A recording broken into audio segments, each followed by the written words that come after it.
Being late on our schedule. Good morning to all of you and welcome to the introduction presentation of our new overview of housing exclusion in Europe, our yearly report presented by Foundation, Abbé, Pierre and FEANTSA. Thank you for joining us today.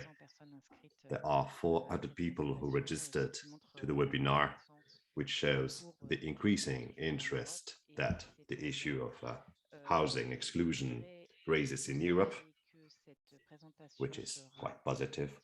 Let me tell you that the webinar will be translated into French and English.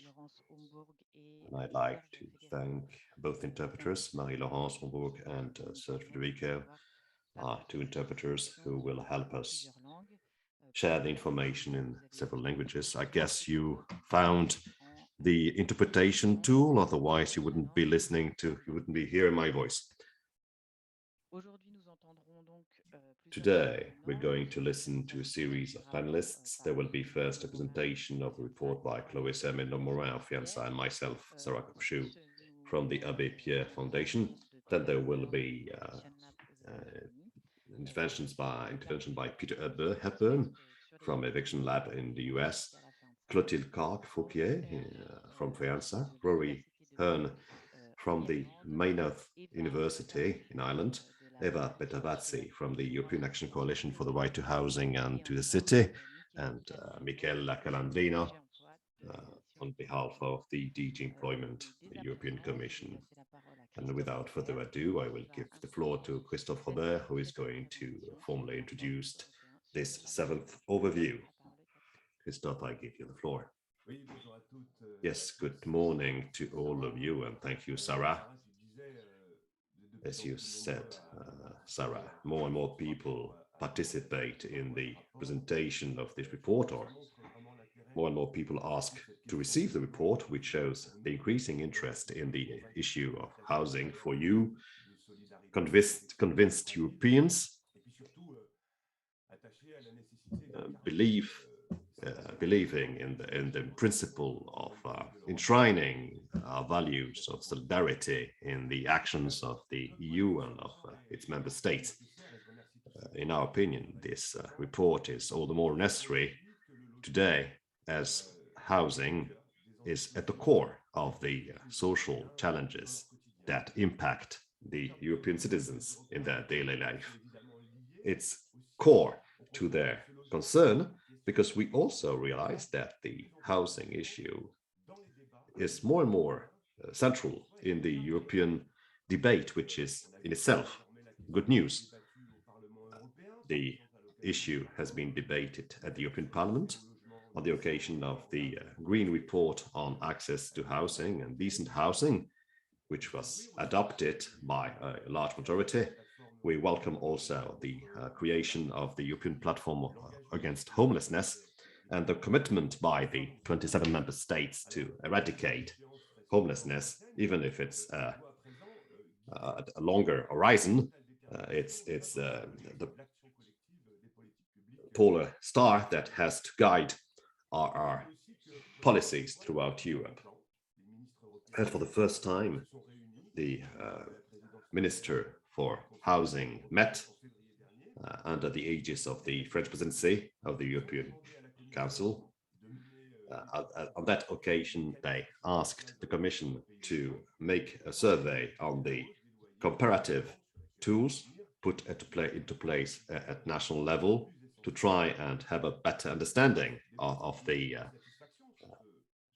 pricing mechanism. So we welcome the increasing commitment of the European Union around this issue, keeping in mind that the road is still long, full of obstacles, and keeping in mind that the situation is still quite concerning if you take the point of view of those in bad housing or homelessness, with all the silent sufferings that homelessness and bad housing create. In that regard, a lot of indicators are quite worrying because of the impact of the pandemic and the inflation. We can see that the household budgets are being under strain. Of course, protective measures were taken during the pandemic, which allowed to avoid the worst. The poverty rate didn't increase too much, but it is to be said that it still concerns 16.2% of the whole European population, which is much too much. And if you look at the details outside the monetary indicators of poverty, you can see that some categories of the population were less protected than others, which led to very difficult social situations for them. I'm thinking in terms of young people, exiled people, people working in the informal economy, which did not benefit of the protective measures put into place at national level, and the exceptional measures taken during the pandemic, and I'm referring to the moratoriums on the rent evictions in Spain, Italy, France, or Germany, are now lifted for the most, which raises a lot of concerns for the next months. In the front of homelessness, of unemployment, there is a tendency to the decrease since the end of the pandemic, but we can also realize that people the most distant from the labor market are still more and more excluded, and some give up looking for a job for different reasons, either to take care of their children or of their seniors, and they exit the Eurostat statistics. We can also see that housing costs inequalities at European level still exist. If the households spend 25.6% of their budget to housing, this share increases for poor people. It reaches 40.6% for people in poverty. And what we highlight in the report is that this gap between the housing costs and the income, on the other hand, tends to increase, and the prospect for the months to come are far from being reassuring for many reasons. First, because the inflation-based rents are on the increase in France, Germany, and Spain, and also because we see, and all can say so, there is an explosion of the energy costs throughout Europe at a moment when energy precariousness is already quite rampant in many countries, and I'm thinking in terms of southern countries or eastern countries, and the wave of energy renovation works promised by the European Commission in 2020 does not come to fruit yet. And we also see that there is an increase of products costs, plus 9% of inflation in Germany, and more particularly the price of some food products, wheat, for instance, because of the war in Ukraine, which leads to impossible impossible choice between expenditures that are all necessary and that lead to a lot of risks in terms of health, housing, or food. In that context, many member states took measures to limit the risk. For instance, in Spain, they tried to limit to put a limit to the increase in rents. So they increased the minimum wage in Germany. Yet the future is even more risky. There is a threat of even more fragilizing the households, and hence more measures are to be taken to avoid evictions. And we already documented this topic a lot in our previous reports. We realized that there is a growing phenomenon of homelessness, that there would be 700,000 people living in homelessness in Europe today. Parallel to that, the pandemic showed that when states, when local authorities, when organizations mobilize and invest resources and means, they are able to improve the living conditions of homeless people. I'm thinking about Germany or Denmark. And they also showed that a different approach is possible by deploying a policy of housing first, which we always advocated for. And we should not stop this mobilization wave, and we should continue to demultiply this preventive approach. And in terms of prevention of evictions through housing, the topic of evictions is crucial in the current circumstance of inflation and housing costs increasing, and also because we realized that in many countries there are more and more power outages and also evictions due to non-payment. That's the reason why we decided to devote a big part of this new report to the issue of housing evictions. Preventing evictions is, among us, a policy that is needed to avoid falling back into bad housing and to avoid having an increase of the amount of people bad housed in the years to come. And this is a common responsibility that we all have to take. But first, we need data. We need information on the amount of court decisions, on the effective evictions, which we don't have for many countries. It also requires to put into place ambitious policies to protect tenants through, for instance, the support, the framing the rents. And there's a need also to support households being evicted, because we know that without social or legal support, it's highly difficult for these households to survive. Beyond this chapter on evictions, we know that we'll have to anticipate on the European public interventions around very important plans and programs at European level in the months to come. And I'm thinking in terms of the climate policy. The European Parliament just adopted one of the most ambitious programs to reduce the greenhouse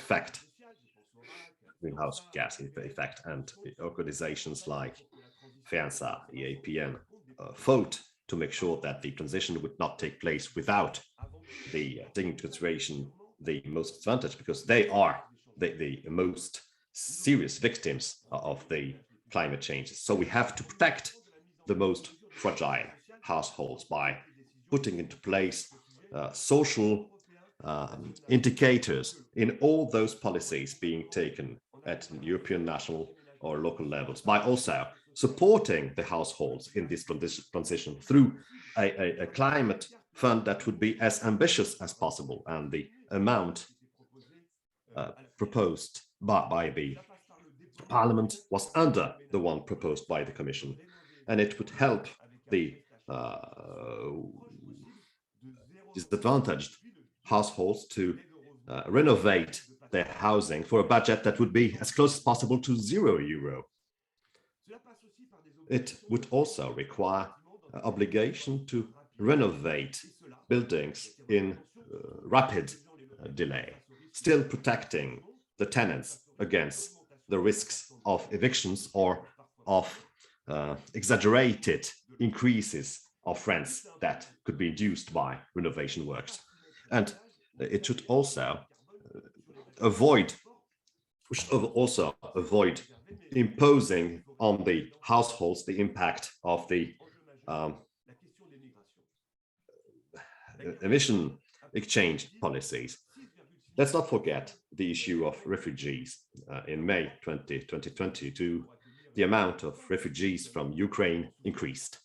Europe did its best to accommodate most of these refugees, but it will have an impact on the tension of affordable housing that we already experience.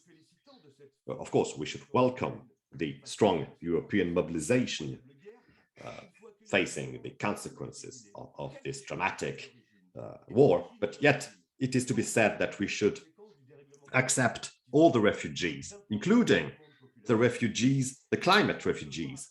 And that's the absolute duty of all of us and of Europe.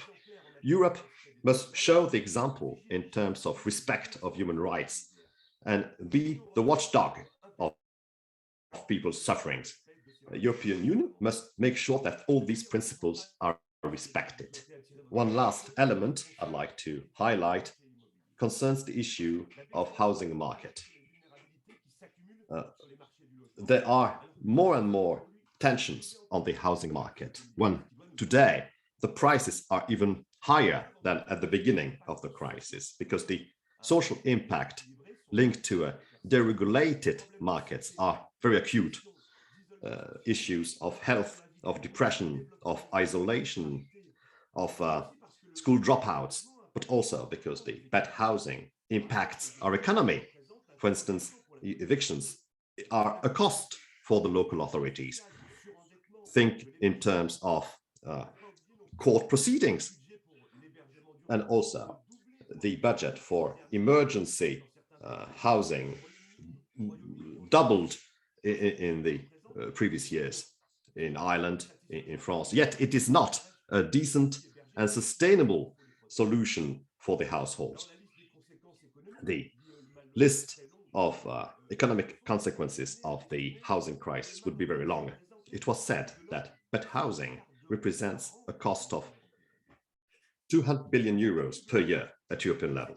But globally, this reality, the realization of these sufferings put housing at the core of European policies. We should consider housing as a fundamental right and as a basic lever, and not as an economic asset or as a speculation tool, as some would like.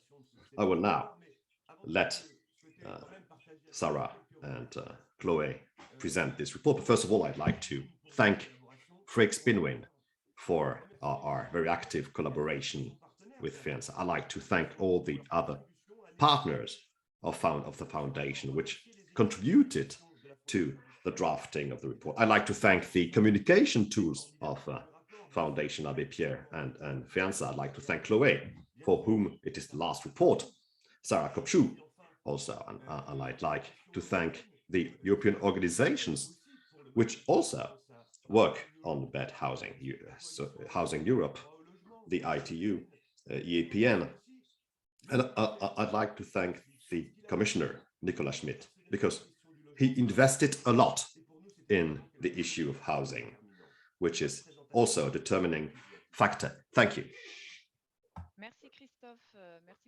Thank you, Christophe. Thank you for this very summarized situation of the housing situation in Europe. No more suspense.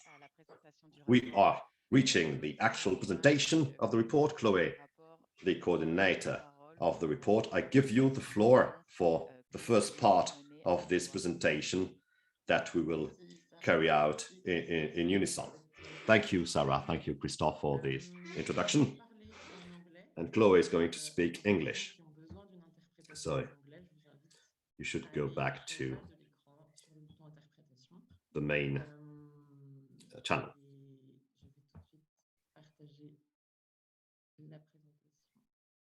But she still speaks French, so I don't know whether she will actually speak English.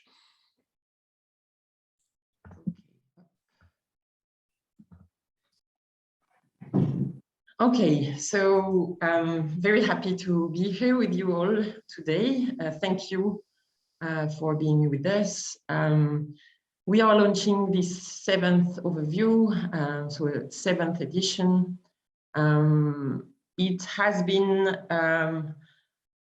very interesting few years, and I'm going to start with what we learned from the pandemic.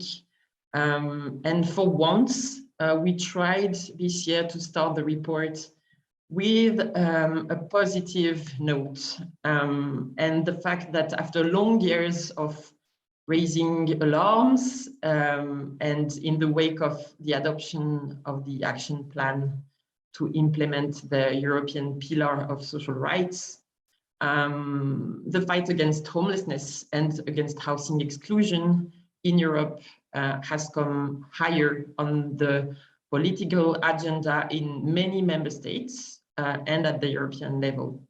And on June 2021, for the first time in the European Union history, the Portuguese presidency of the Council of the European Union launched the European Platform to Combat Homelessness.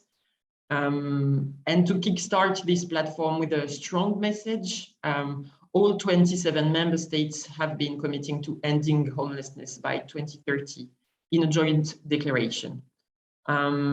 So we tried in the report to look at what it means concretely and to describe the actual action working plan that is going to nourish the work of the platform in the coming months and years ahead. We also tried to look at how the economic recovery and the recovery and resilience plans have been taken up by authorities, local authorities and national authorities towards the goal of ending homelessness and also towards the goal of providing more affordable housing. So we try in the report to look at those plans, and we found very interesting and very inspiring plans and policies in the recovery plans of Italy, Spain, Belgium, Portugal, where in those plans, homelessness and vulnerable groups have been clearly put as priority groups for affordable housing and housing solutions. In the countries here like France, Germany, Slovenia, Latvia, Greece, Bulgaria, Luxembourg, and Ireland, we have interesting elements on the provision of affordable housing and how to think a bit differently, social housing, etc. So we have interesting stuff there, but less focus on vulnerable groups and homelessness. And in all other member states, we didn't find any mention of homelessness and the fight against homelessness. There are things existing on the renovation of housing and energy poverty, etc., but no structural policies in those plans. So this is a very interesting follow-up because we see very positive elements in some countries and the total absence in some others of the fight against homelessness. We also looked in the report this year at the adaptation of emergency accommodation to ensure more human conditions in the wake of the pandemic. The fact that in some local contexts, municipalities and countries, we shifted from, for instance, from night shelters to 24 hours and 7 days shelters. And we also moved in some services to less crowded accommodation. And back a few years ago, we had a report on the quality of emergency and temporary accommodation in the European Union. And I think a lot of people in the audience today know that this is a huge challenge to welcome people in conditions that respect their right to privacy and their right to a normal family and social life. So these are quite interesting elements there too. And we also tried to look at positive changes in different strategies in different countries, in Denmark and Germany and the Netherlands, Spain, Ireland, and Scotland, because we tried to keep an eye on what is happening in the UK, even if it's not in the EU anymore. We think that it's important to keep the information and the good practices going and exchanging around. Yes, we also, of course, looked at the challenges ahead, because as Christophe said clearly before me, we still have, we are just witnessing new crises on different fronts. So we still have this situation of increasing housing costs, and we will be back on that a bit later on in the presentation. But the persistent lack of adequate and affordable housing stock for housing-led solutions for vulnerable groups is, of course, the biggest challenge that our sector have to face today. We also still witness this reception crisis. I insist on this expression, reception crisis, and not migration crisis, because this is the way that we think the way of accommodating people who need and who are asking for asylum and who are asking for the status of refugee. And this is the way states have been thinking this reception conditions that is under crisis now. And the invasion of Ukraine, of course, is adding pressure on services all around Europe. Maybe just a small focus here on, for instance, the situation here. It's a photo from the situation in Calais in France. It's a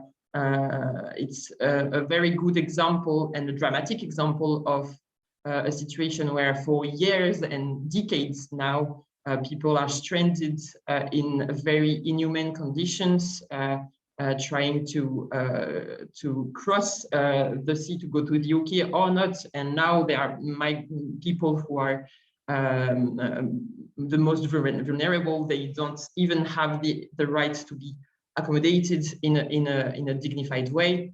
And here in Calais, every 2 days, people are evicted from the informal camps and the tents where they try to find a shelter. So this is a very appalling situation in our view, and it is really striking and telling of the situation that we have to find solutions for people and very vulnerable people, including those who don't have access to papers, etc. And in the last year challenge, we tried to look at the temporary protective measures taken during the pandemic.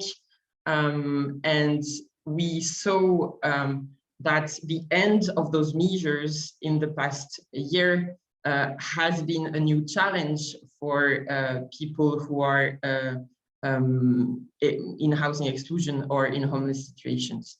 And here a very interesting example from Ireland, where we have data on a regular basis on people who are relying on emergency homeless accommodation. And we can see here that on the graph, when the temporary protective measures were taken, so a moratorium on evictions, for instance, and other protective measures, the number of people who are homeless in emergency homeless accommodation in Ireland dropped for the first time in the past 5 or 6 years.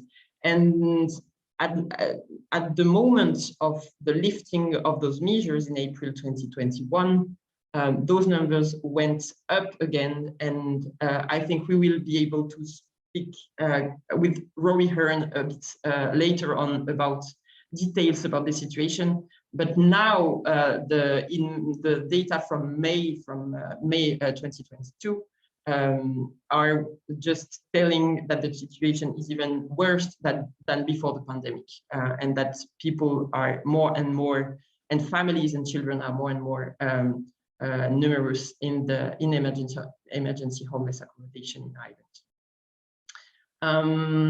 So this leads me to the focus of this year's report, evictions in post-pandemic Europe.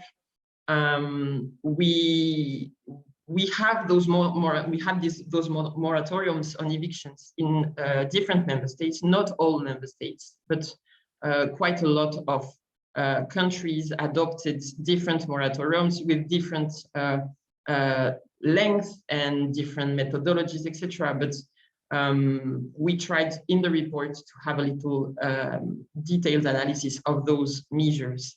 And we witnessed an interesting slowdown of the number of evictions. Again, here I have to say that we don't have comparable European data on evictions. We had to dig into different sources in the different member states to understand the latest developments. But what we saw, the different data that we could find, is that those measures were followed by slowdown of legal procedures on evictions, or forced evictions were slowed down. But we didn't witness a zero evictions period during the pandemic. And that's what we heard in some places. But for instance, here you have the numbers for Germany in 2020, so the first year of the pandemic. We still had more than 29,000 households evicted, meaning an average of 81 evictions per day. So we still witnessed this challenge. And also the people who are in informal camps, etc., a lot of different studies showed that evictions for people who are living in very complicated situations continued also during the pandemic in different member states. And what was the impact, the main social impact here during the pandemic?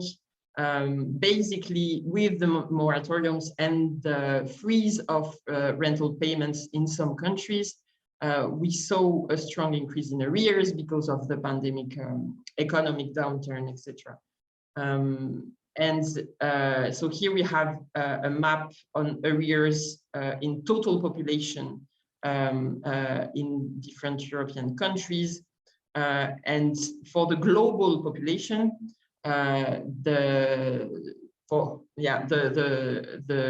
percentage of households in arrears, like rent and mortgage arrears, increased on average by 19% in only 1 year between 2019 and 2020. And here you have a bit of more detail. As you can see, poor households are especially confronted to this indebtedness, and they are 8.3% in rental mortgage arrears in the European Union. And you can see here the detail by country. I just want to highlight here, for instance, the situation of Spain, where we witnessed a 62% increase for poor households in rent or mortgage arrears in only 1 year. So this is really striking numbers, and it has to feed the discussion on access to housing, basically. I'm now leaving the floor to Sarah, who will continue on the increasing budget and housing costs.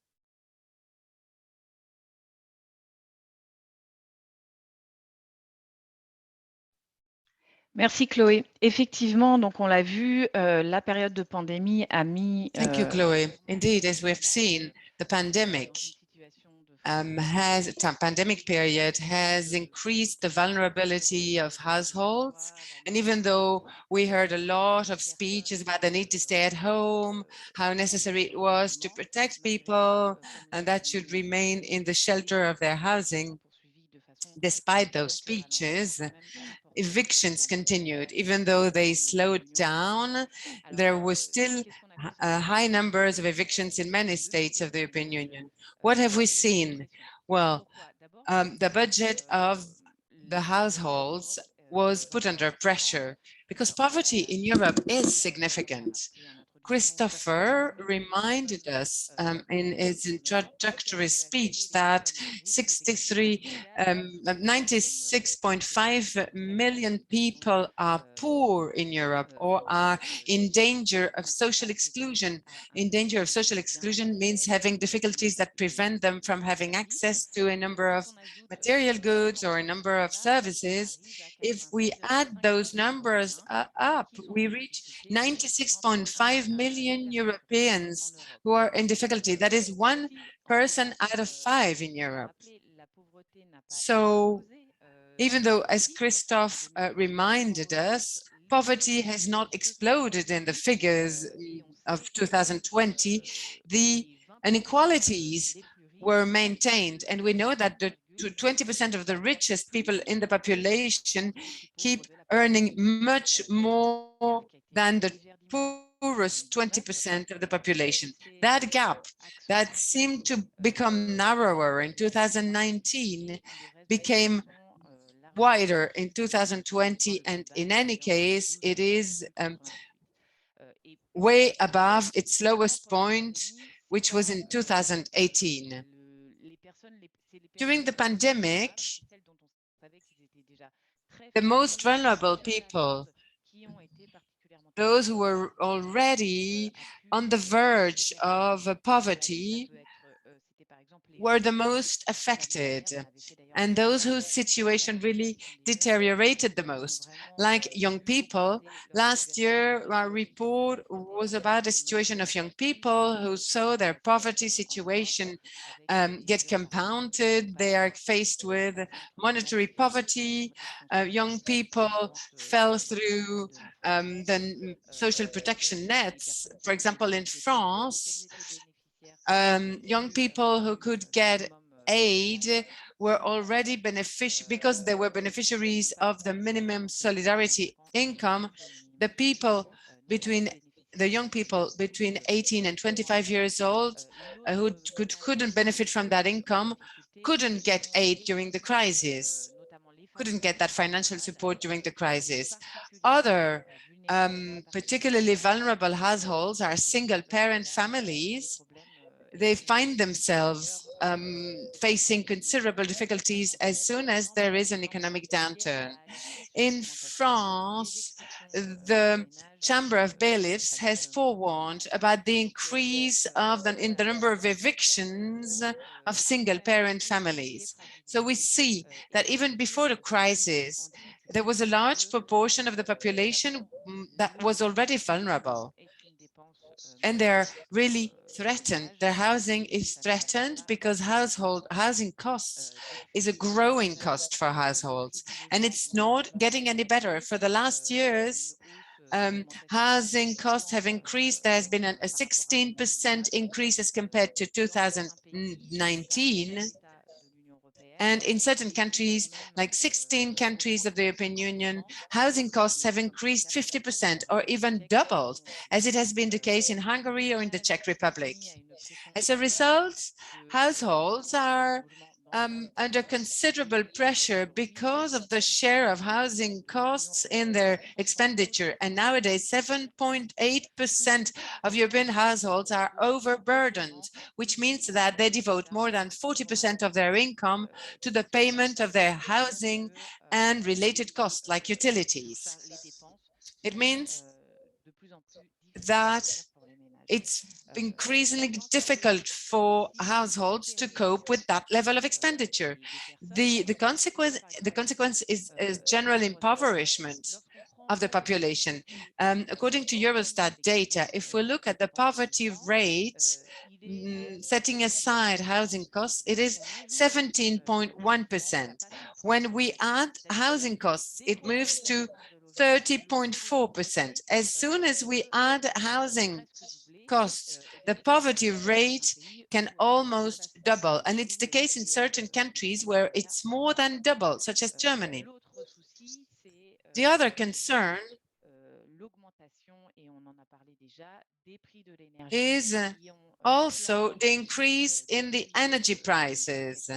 Energy prices have been skyrocketing in the last few months since September, and that increase has accelerated from January 2022 in many countries. Energy poverty is already a reality, like Eastern European countries, such as Bulgaria, for example, where our partner, Doctors of the World, submitted a report about those issues, and they clearly show the difficulties there. Spain is also faced with skyrocketing prices and a housing stock that really needs retrofitting. People tell us that they have increases in their bills, and for the most vulnerable, these increases in their bills force them to decrease their spendings in other budget items. Sometimes they have to miss a meal. So these are real constraints. In Europe, 8.2% of the people cannot maintain an adequate temperature in their house.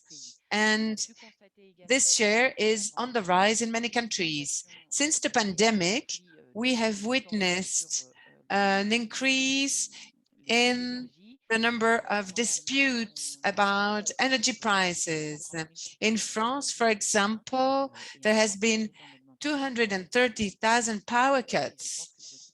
And in France, this number is increasing too. Clotilde will tell us more about these energy prices increases later on. And finally, and that's been so for a few months, adding up to the price of housing, the prices of energy, there is an inflation rate that is also skyrocketing. There are rents which are adapted according to the inflation rate, which means considerable increases. The tenants union in Germany encourages tenants not to sign leases which indexing rates are aligned on the inflation rates. Spain has taken measures during these last months to limit rent increases to 2%, and this is also creating consequences. The inflation rate also has an impact on food prices. There will be an increase of almost 250 euros per month per household in 2021. That's the increase that has taken place in 2021. People tell us that they have to be very careful, take advantage of the promotions, buy low-price food products in order to try and save as much as possible. We can see how food banks are evolving. Their distribution rate has remained very high after the pandemic. In Germany, they even warned that they found it difficult to meet demand. It's the reason why certain states have taken measures, such as Poland, where they have lowered the taxes on a number of staples. So, should we fear an explosion in the number of evictions? It's still very early to say so, because for the time being, we do not have any modelized data at the European level that would allow us to compare the evolution of the data concerning rental evictions. But the KENA study, which is the largest such study carried out in 2015, that study tells us that the structural causes of evictions are poverty, unemployment, and the lack of housing.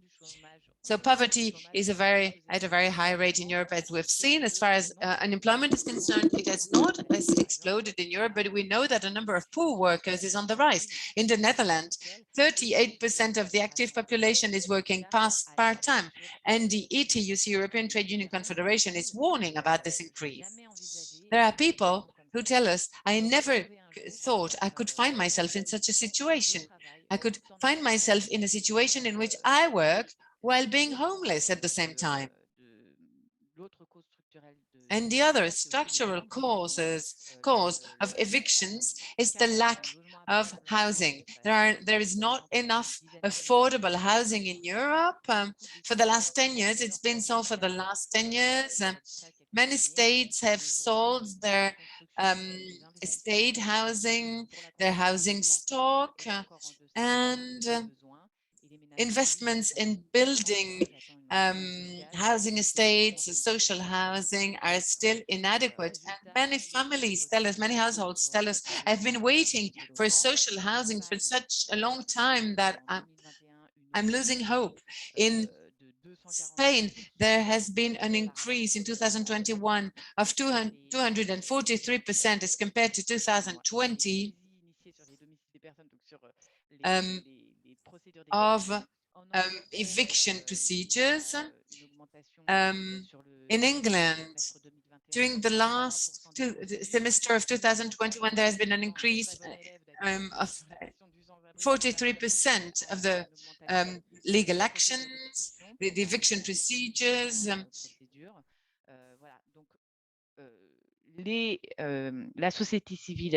So civil society is has been trying to warn the public authorities. It's been the case at the European level.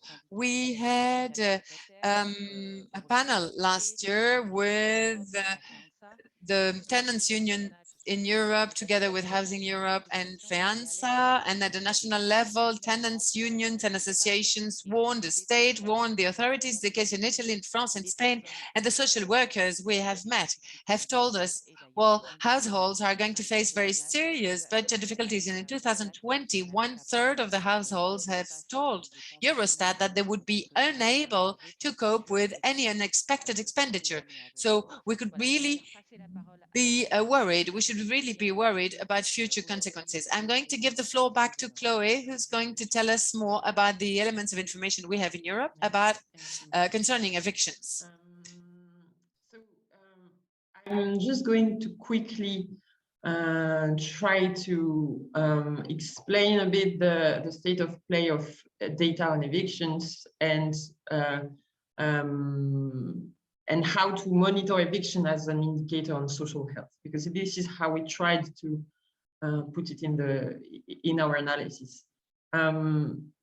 It is a challenge every time because we are a sector where we don't have any comparable data at European level on homelessness, and we don't have any comparable data on evictions at homelessness, on evictions. And this is quite, I think this is quite telling, because when you don't have data on something, it's easier to just try to forget about this issue and to put it a bit away from the public opinion and the policy level decision making. So this is a true, even if it's sometimes complicated to look into statistics, etc., it's really an important issue to just understand better who are the people who are concerned by evictions, the profiles, the evolution, etc. I saw a question in the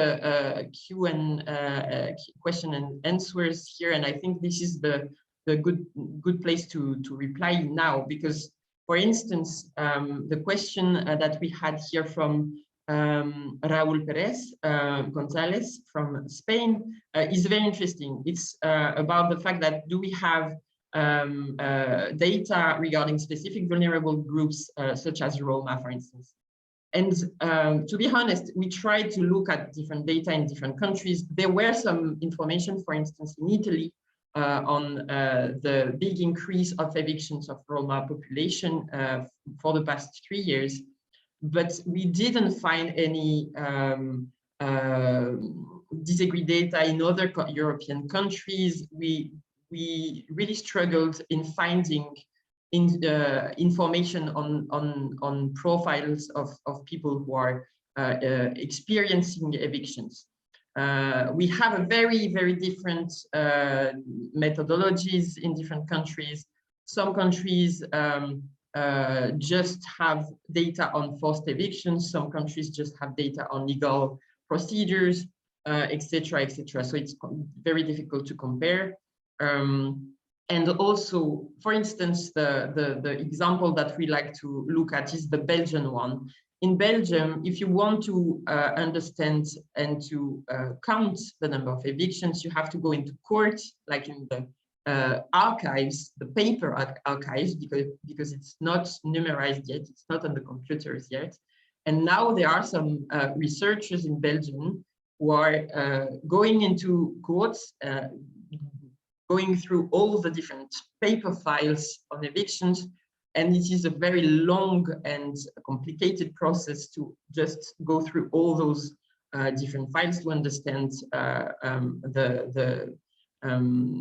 to have an overview on evictions, rental evictions for that case in Belgium. So yeah, so this was the data part, and we tried anyways to have a look at the major social impacts of evictions, the fact that it is an accelerator of poverty and inequality. It is a route to homelessness in some extent. As Sarah said earlier, we had a very in-depth study a few years ago done by researchers who found that 1 on 4 of those evicted are vulnerable to becoming homeless once they have exhausted all of the fallback solutions. And we tried also from members from FEANTSA who helped us in the study. We looked at different surveys in small, like in local contexts and services, and in quite a lot of services, eviction seems to be a cause of homelessness for 20 to 50% beneficiaries. So basically, all evicted people, of course, are not becoming homeless, and hopefully, but a lot of homeless people who are in homelessness situations went across an eviction process at some point in their path. And it is a very costly phenomenon. I mean, we always have this argument, but it is a very important one. Prevention is always cheaper than cure, from the human perspective, of course, but also from the public spending perspective. I'm going to give the floor to Sarah again, and to have a proper view on these prevention practices that exist in different European countries. Yeah, Sarah, it's you.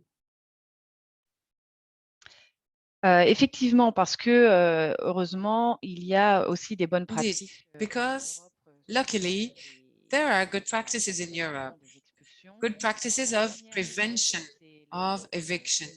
The first support that is provided is financial support given to the households to help them pay their rent. There are funds that are created in France. There is the Housing Solidarity Fund, which is a fund which someone with a payment or reimbursement accident, someone being temporarily unable to pay their rent or mortgage, they can have access to those funds. But these funds should go hand in hand with support campaigns and information campaigns, because as it's been the case in the United States and in Italy, the households found it very difficult to have access to those financial to that financial aid. And the UN Special Rapporteur about Poverty, Olivier de Sutter, has warned us about this. He's told us, be careful, because there is a lot of financial support households don't have access to in Europe because they don't have the information.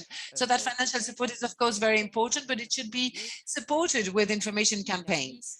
So there has been, incentives have been put in place to reduce rents in Italy, for example, or in Japan, where certain cities have established subsidies to encourage landlords to reduce their rents and rent their housing to vulnerable people. There is also the aspect of enhancing the value or increasing financial support, financial subsidies in general, whether housing aid or others.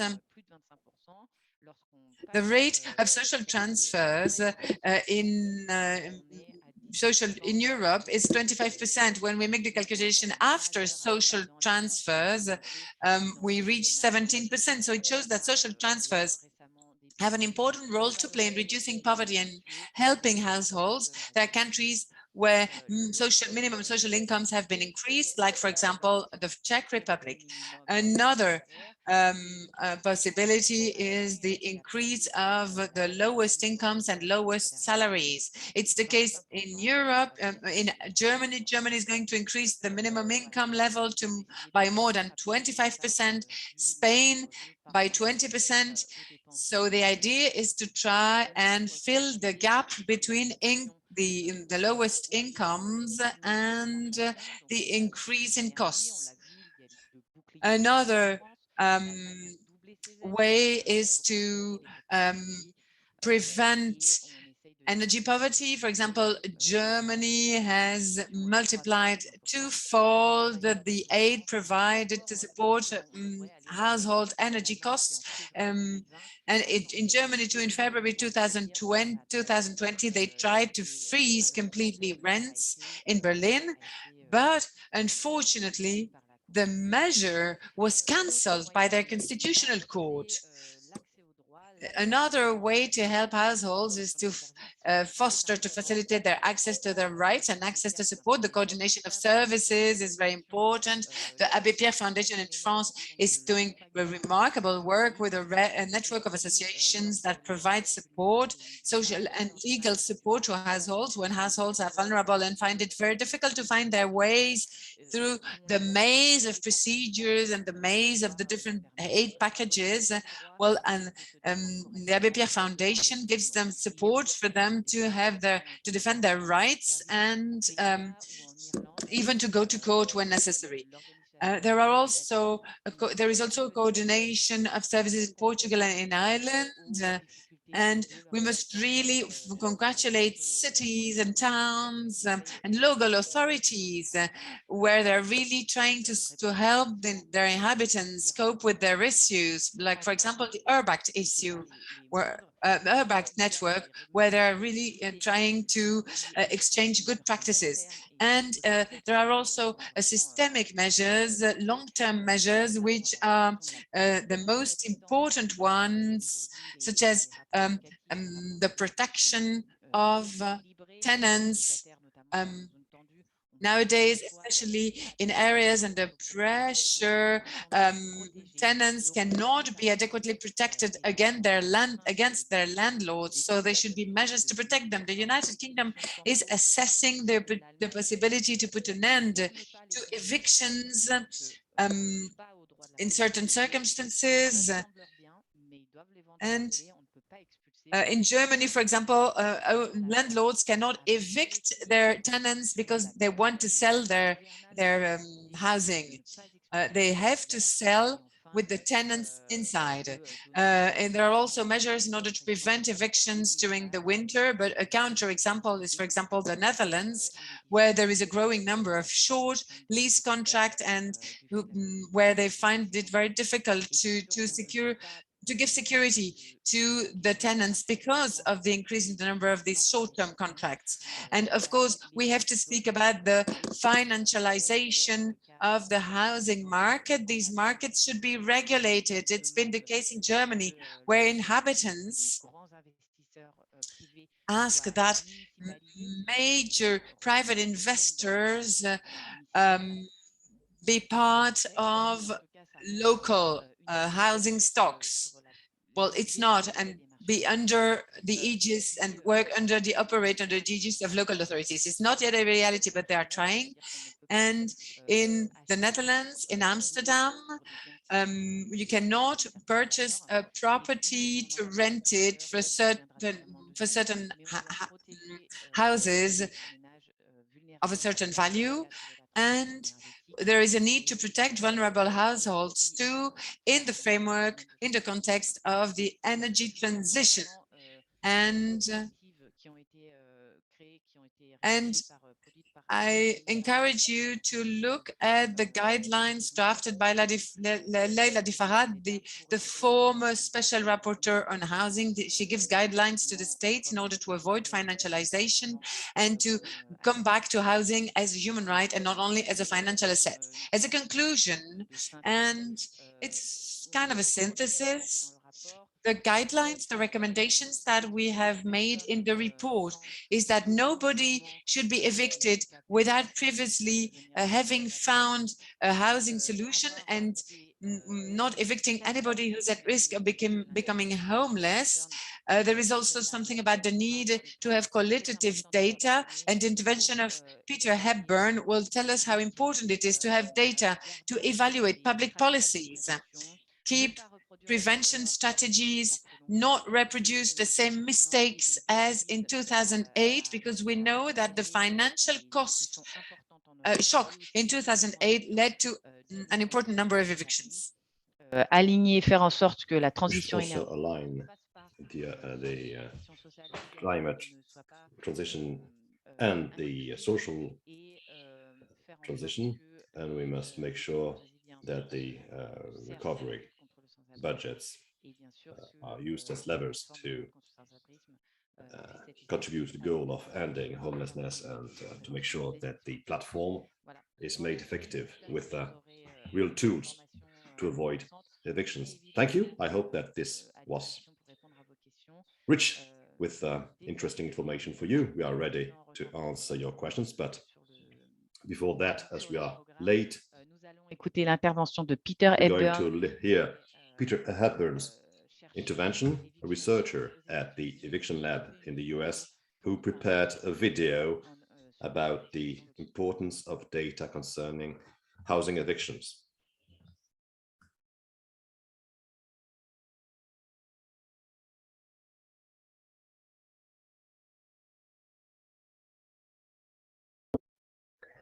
Hi, my name is Peter Hepburn. I'm an assistant professor of sociology at Rutgers University in Newark, and a research fellow at the Eviction Lab at Princeton University. Thank you so much for having me here today. I want to apologize up front for not being here in part of the meeting live. It is very early in the morning where I am, so I thought it'd be better to provide a video link instead. So first off, I just want to thank you for the opportunity to read this report and for putting this report together. I think it's just so important to highlight the scope of this problem, especially the eviction problem in Europe, and also to draw attention to what it is that we don't know at this point, where we still need more information to better understand the problems that we're dealing with.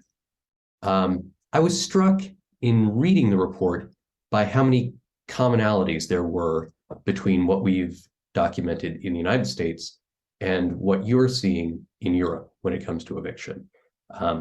Many of the factors that underlie the eviction process are very similar between the two contexts. I mean, what we're talking about here, the root of the problem here, it looks very similar between the US and Europe. And the driving factor here being the cost of housing.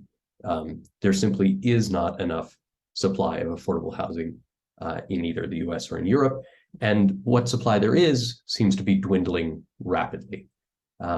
We also know that the growing financialization of housing is going to have serious consequences for tenants in both Europe and in the US. I mean, these are, as more rental housing is bought up by large corporate firms, we know that they're going to approach the property management practice in certain ways that are not always friendly to tenants.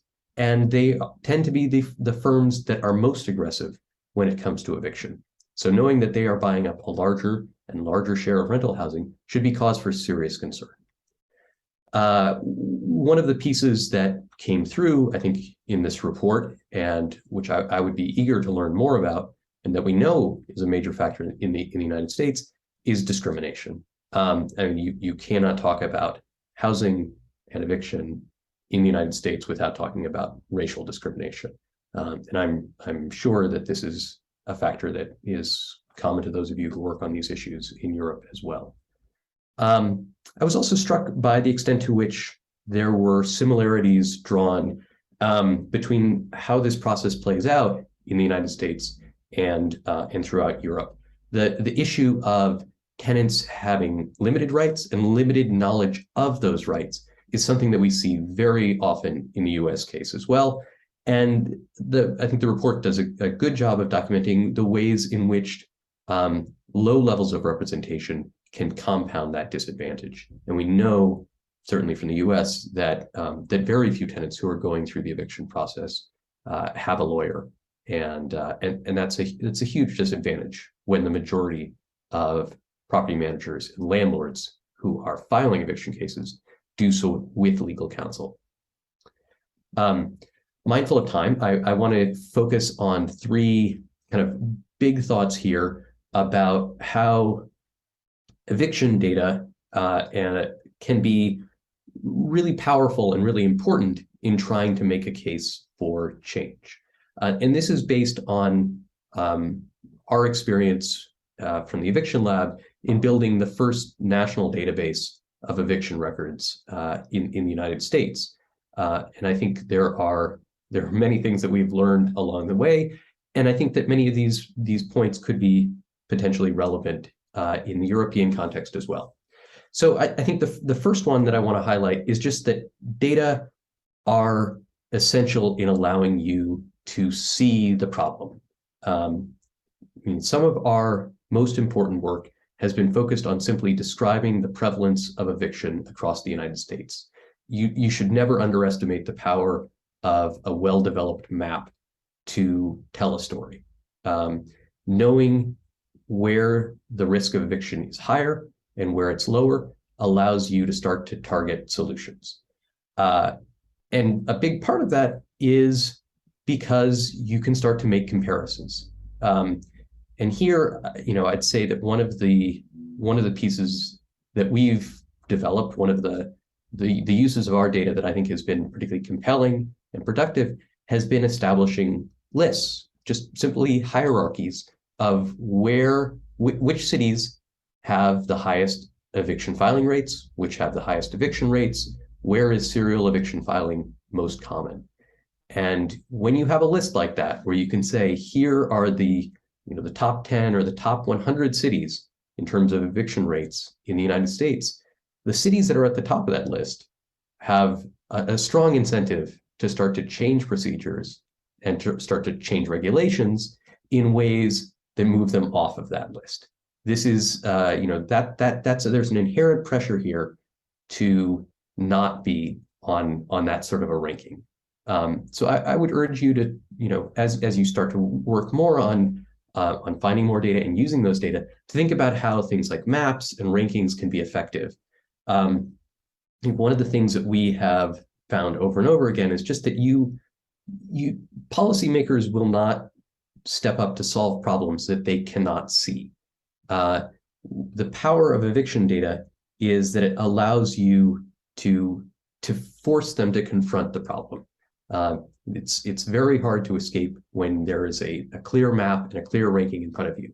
So, I say, just as in terms of encouragement, try to keep pushing for more data here and for more standardization of those data, both between and within countries. I think that can be an enormously powerful tool for you in a kind of a wide variety of contexts. Second thing I would say is that you can find really a lot of ways to then use those data to make the case for change. And I want to just highlight two examples here. So the first one is just that, we know that eviction is expensive, not just for the individuals who are themselves facing eviction, but also for their communities, for the cities that they live in, the states that they live in.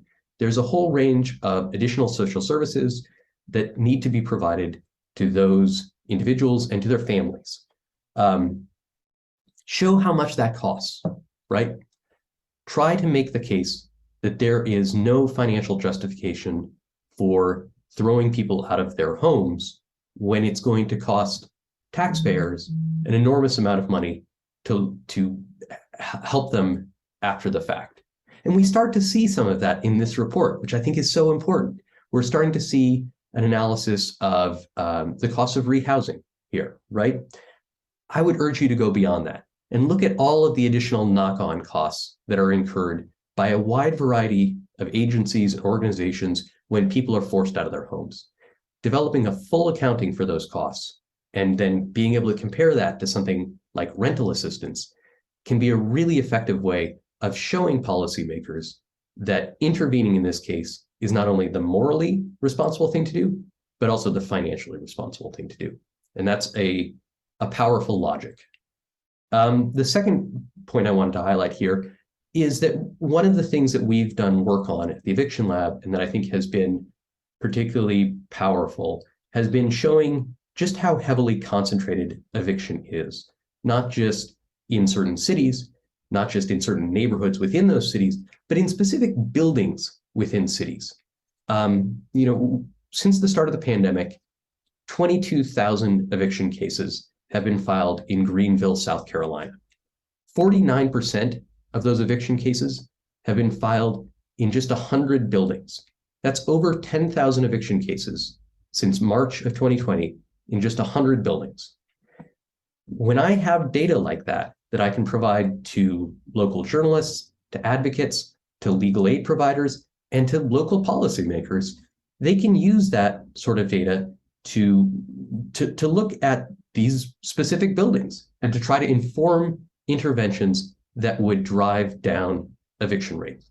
And when you have an eviction that's so heavily concentrated in just a relatively small number of buildings, really an enormous amount of good can come from intervening in sort of the worst case scenarios here.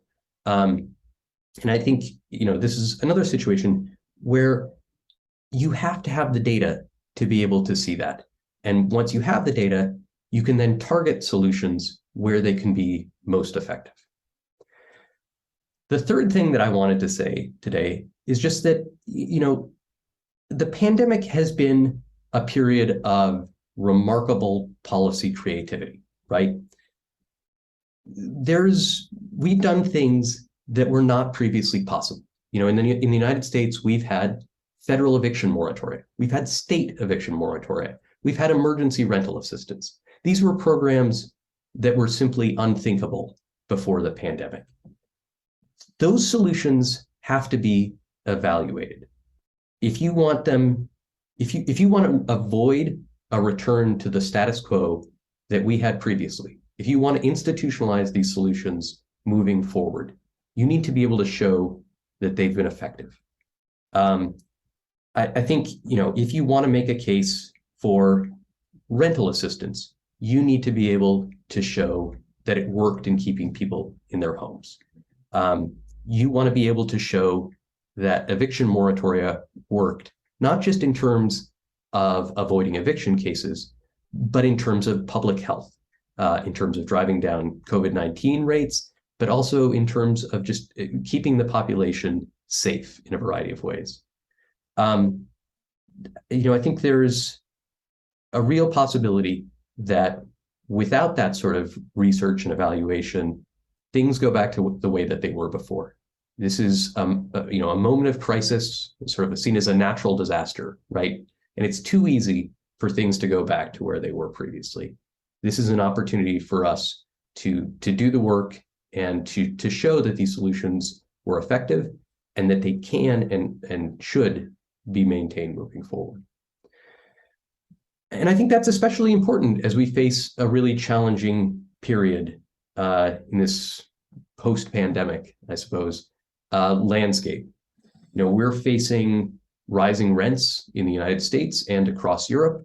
There are broad inflationary pressures, across the world that mean that there are going to be ever more people who are facing challenges in meeting their housing costs and facing the risk of eviction. And those who are evicted are going to be evicted into extremely tight rental markets. They're going to have a hard time finding any sort of stable housing in the future. Now is the time to build on the programs that worked during the pandemic and to establish the sort of future where renters can be assured of stability in their housing, where eviction is something that happens rarely, and where we have programs in place to help those who have to go through the process. Again, thank you so much for the opportunity to speak with you today. And please be in touch reach out to the Eviction Lab anytime. And we're eager to see where research on this topic in Europe goes moving forward.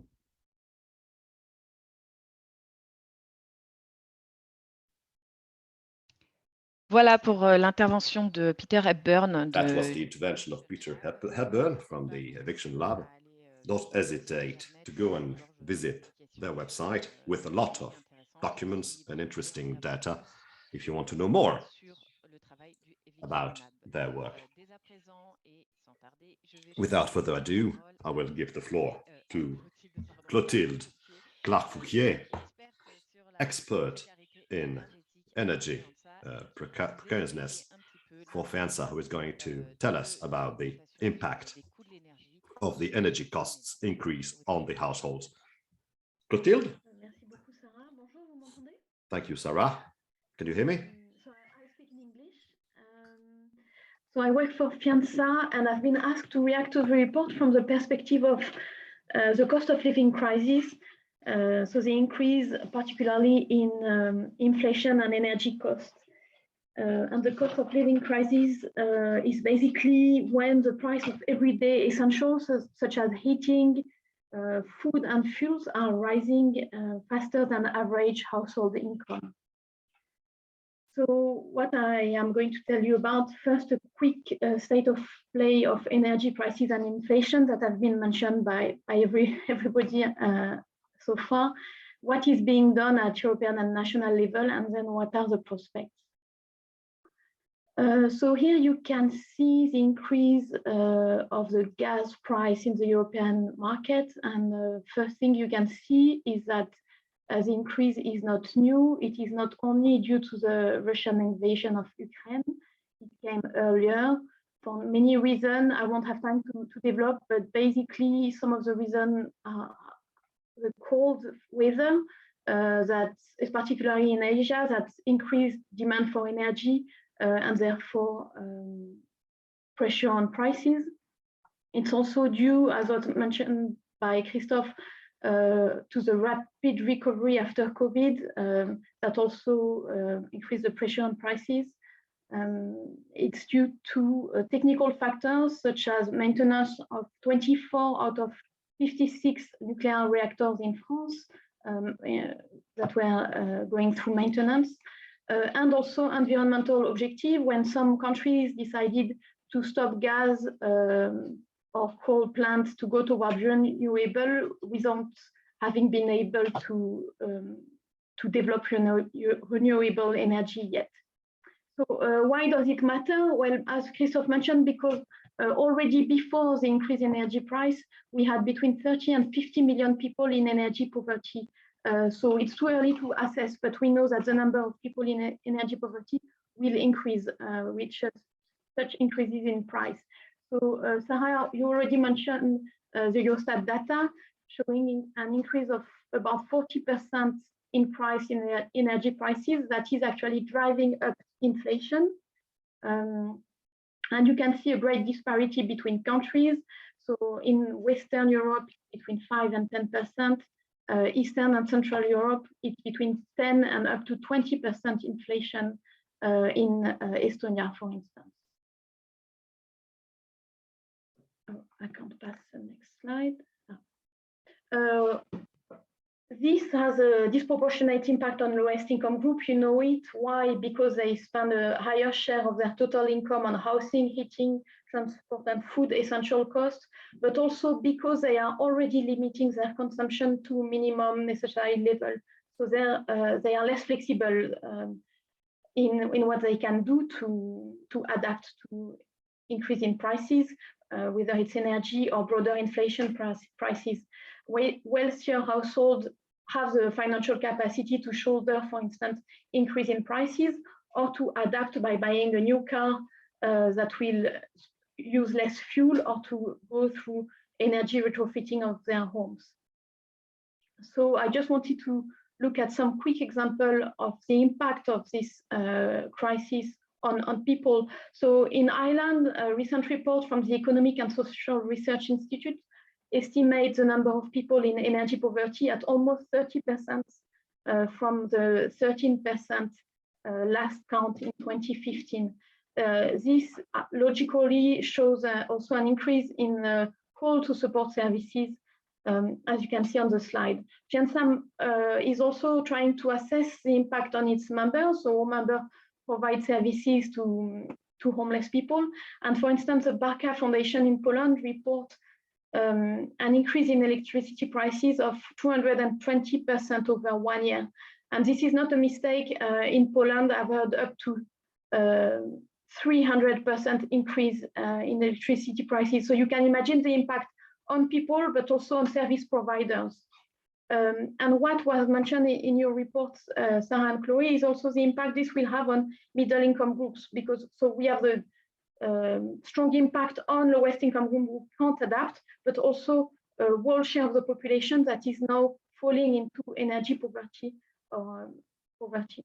So what is being done at European Union level? Already back in October 2021, the European Commission proposed a toolbox for action to member states, basically giving them more flexibility in how they can react and support people through tax break, emergency income support, and preventing disconnection.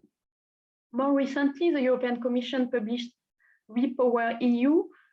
The whole thinking behind it is how can we make the EU more independent from Russian gas, but it's quite disappointing in terms of social ambition. There is no mention of the need for the social climate funds to be more ambitious, and there is a strong emphasis on savings being needed. But as we could see from what I said earlier, for lowest income group, saving is not possible because they are already in the saving mode.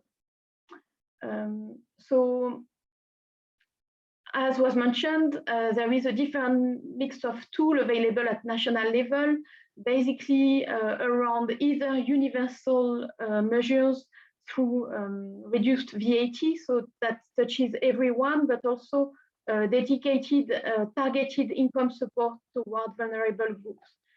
If you want to know more about that, I really recommend you look at the work of Bruegel, the think tank. They have developed a really precise analysis of what is being done at national level. And I want to spend a bit more time here on prospects. First, I think the key word here is humility, because we don't know what's going to happen. If we look at the COVID over the past 2 to 3 years, if we look at the war, which was unexpected by many, we don't really know what the consequences will be and what's coming up. What we do know now is that there is a risk in terms of supply, gas supply in the coming months, and particularly in the winter, and with the potential social impact this could have. Earlier this week already, Russia was diminishing the capacity of Germany to fill in its gas reserve. There is also drought internationally and in Europe, in France and in Italy, that will have an impact on the price of food even further than the inflation we are experiencing now. And where I want to spend more time is on the social impact of the climate transition, because we are going through a climate and energy transition now. And the problem is that it is not being designed as a social transition. The social element is often just added as an add-on element. And at FEANTSA, we are concerned by some element of this transition and the social impact it could have. So it's not only me saying it. This is a quote from the French economy minister just last month, saying we will come out of the inflation peak at the end of 2023, but we will then have a structurally higher level of inflation, around 2%, due to the very high cost of the energy transition. It's also the European Central Bank saying it. Isabelle Schnabel is a member of the executive committee, and she warned that inflation is also driven by basically investment into the energy transformation. She calls that greenflation, and has mentioned it on several occasions. And this is the European trading scheme. So it's just an example of what is happening in terms of climate ambition. So we have two things. We have the social impact due to the investments required for the climate transition, but we also have policy decided to reduce pollution.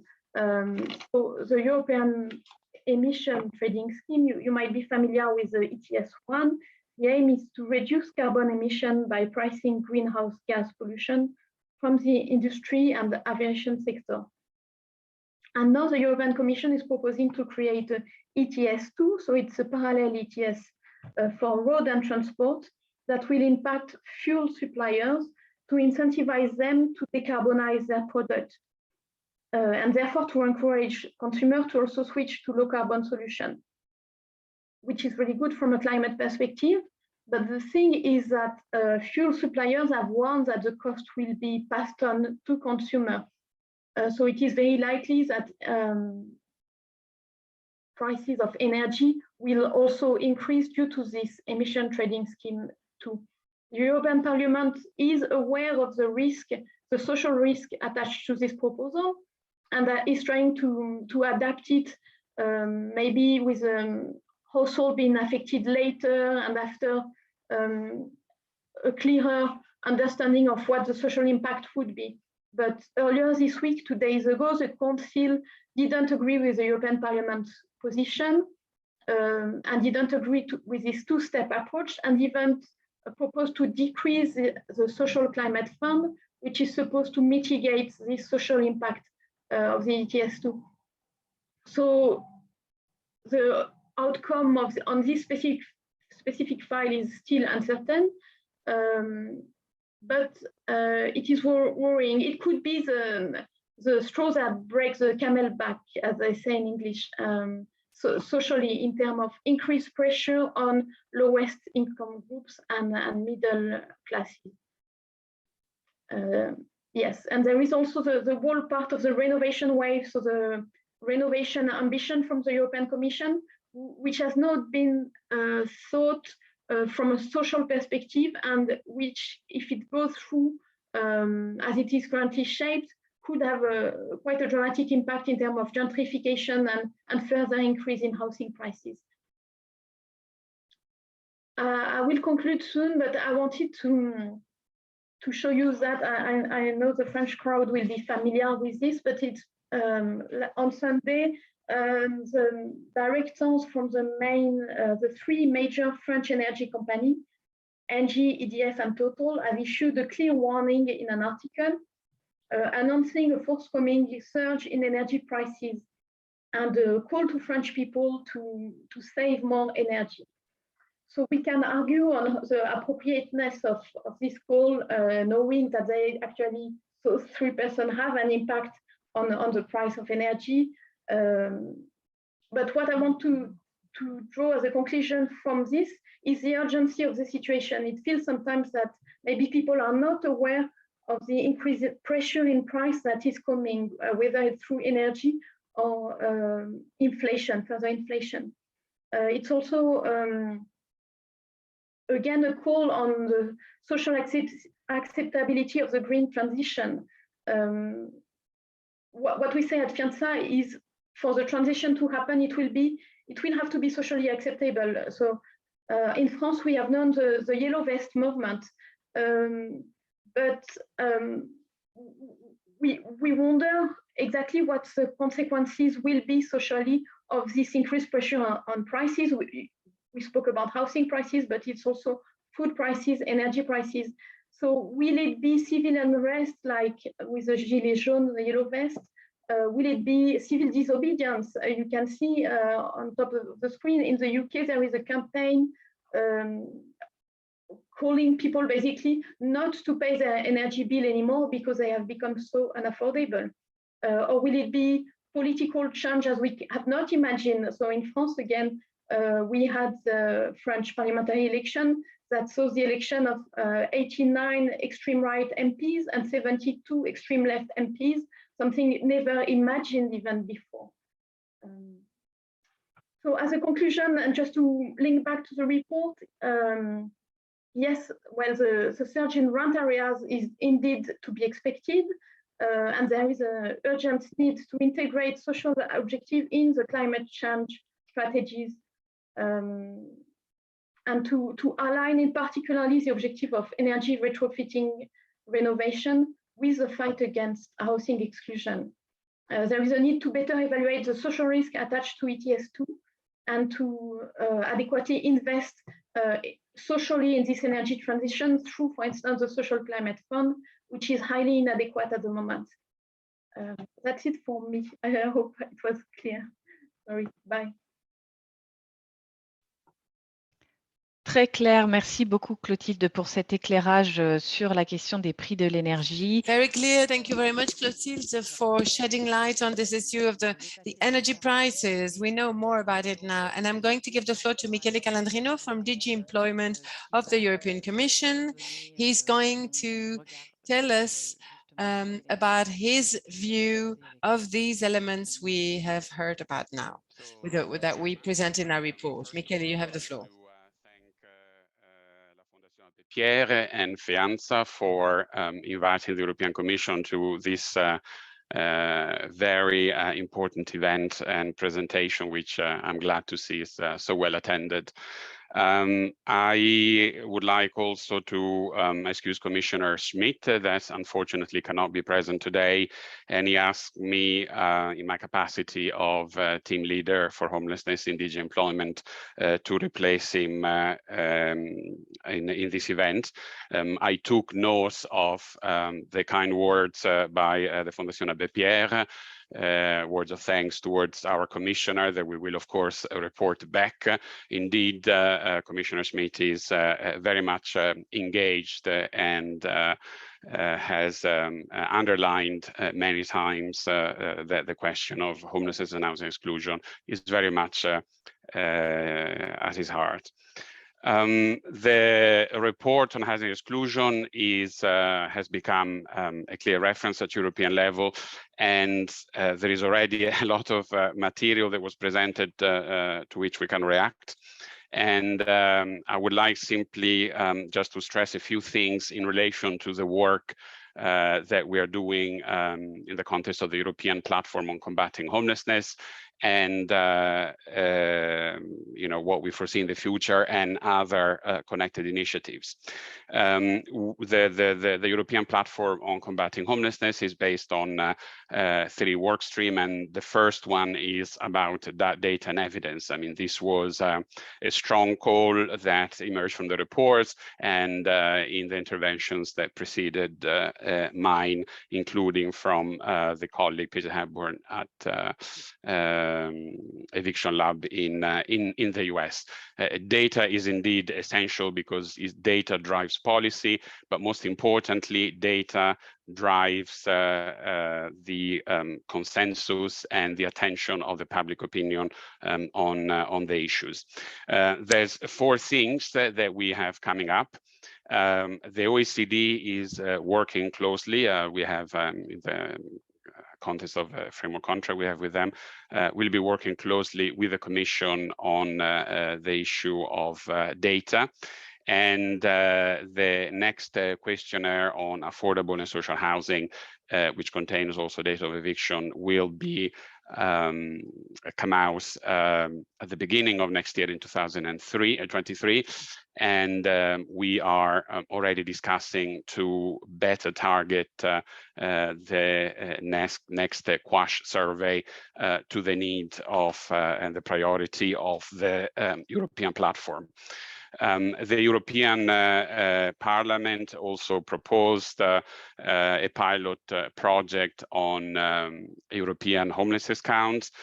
You have seen that it came out in the Commission decision amending the financial decision last April, and it should be published in the next autumn. 2 more things, of course, there is the Census 2021 and the 2023 EU Silk module. EU Silk is the survey on income and living conditions, a European European level. So there is a lot of work on data improvement.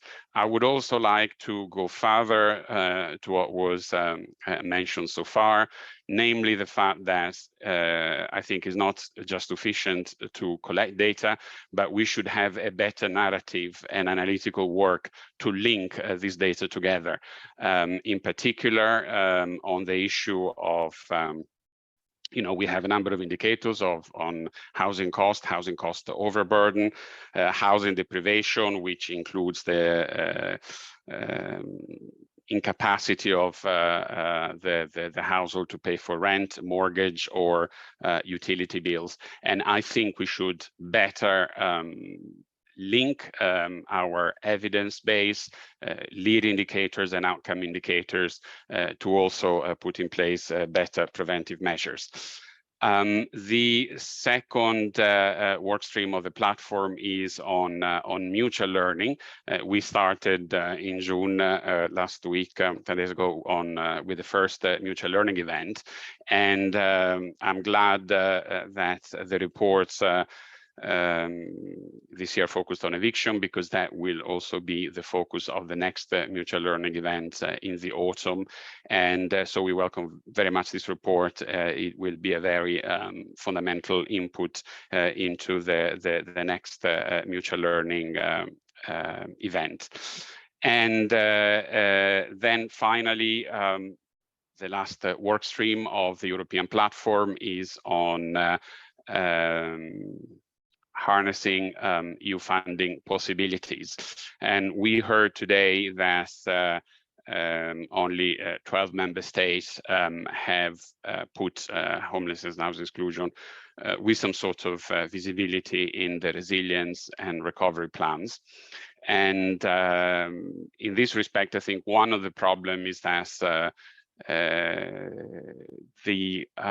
I think the key the access key to fund the European level is also the preliminary analysis, including the European semester and the country-specific recommendation.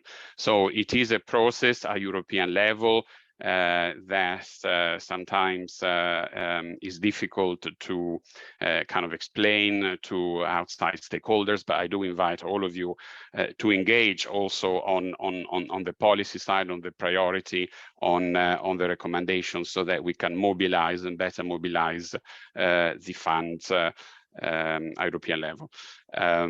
We will continue, of course, our work on as well with the other structural fund like the ESF Plus and the regional fund. Just to move towards a conclusion, because I'm sort of conscious of the time. We also heard that the three main causes of evictions are poverty, unemployment, and lack of housing. And this is to say that this is a complex problem, not in the sense that it is difficult and doesn't have solution, but it is complex because it includes a lot of levers and type of policy. To solve the issue, of course, we cannot simply focus on the issue of housing per se, which in particular European level is also a member state competencies. On top of these three drivers, we've also heard other issues, including discrimination, migration. So it is very much a multi-layer thing. So in this respect, I would like to mention that the European Commission is working on a different level, including the issue of minimum wages. We heard a testimonial, a quote from a person in a situation of a working poor person, then despite being work couldn't pay for the housing costs. And I would like to remind you or inform you if you don't know. So at the beginning of the month, there was a political agreement among the co-legislator on a directive on adequate minimum wage that the Commission already proposed back in 2020. This is especially for those of you that are more familiar with European policy, is quite a success, because until recently, these were sort of issues that could hardly be tabled, let alone move forward in the process. So I do echo what has already been said by previous speakers, the fact that we are indeed at a point where the actual conditions and the public awareness of this problem is quite favorable to putting forward other initiatives. And then, of course, next we have another big topic on the agenda in terms of social policy, which is minimum income. Minimum income is something which has been we've discussed since 1992 with the Council recommendation. It was again reproposed with the Commission recommendation in 2008 on active inclusion, which was based on the 3 pillars of minimum income, access to services, and access to employment. And this is, a work that we hope we will, continue to advance at European level. We have just before my intervention also raised, seen all the issue of course, energy poverty. I mean, there is no scope to react also because Clotilde was excellent in already doing my work and mentioning the initiative at European level, including the Social Climate Fund, the Just Transition Fund, and mechanism. So this is something which is very much at the core of our work. I think I've covered the grant I wanted to mention. I will thank again the Fondation Abbé Pierre and FEANTSA for this very useful contribution at European level. And I look forward, and the Commission indeed as a whole, look forward to continue working with you on these very important challenges for our societies in Europe. Thank you very much. Merci beaucoup, Michele, pour cette intervention. Effectivement, on espère que l'Union européenne Thank you sera... very much, Michele, for this intervention. We hope indeed that the European Union will be following up the indicators and the developments in those issues which are at the heart of the daily life of vulnerable households in Europe. Without further ado, I'm going to give the floor to Rory Hearn, who comes from the Maynooth University in Ireland, and he's going to tell us more about the situation of housing in Ireland.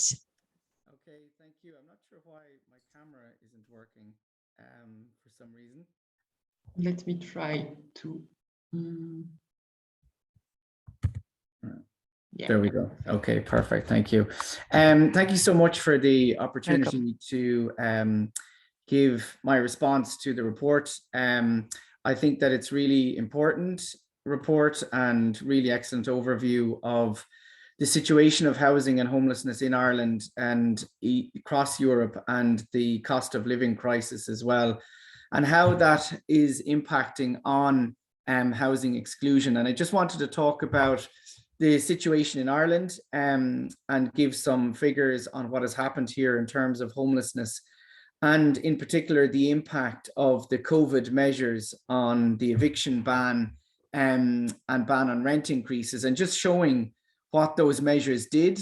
And I think, as the earlier speakers talked about, that what the measures that governments implemented in response to COVID showed what they could do when the political will was there.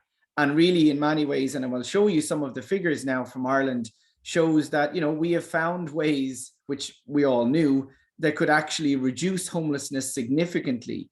And so it really raises the question that homelessness is not inevitable.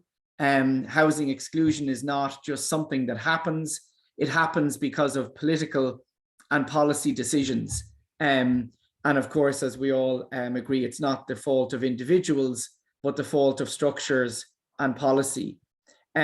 Just to give you some of the figures and analysis, in Ireland today, in February 2020, before the COVID pandemic hit, there was just over 10,000 homeless people who were homeless in emergency accommodation in Ireland, 10,148. But today we are now, just the figures for May came out, we get figures each month on how many people are in emergency accommodation, and it was 10,325. So we're now higher than we were pre-pandemic.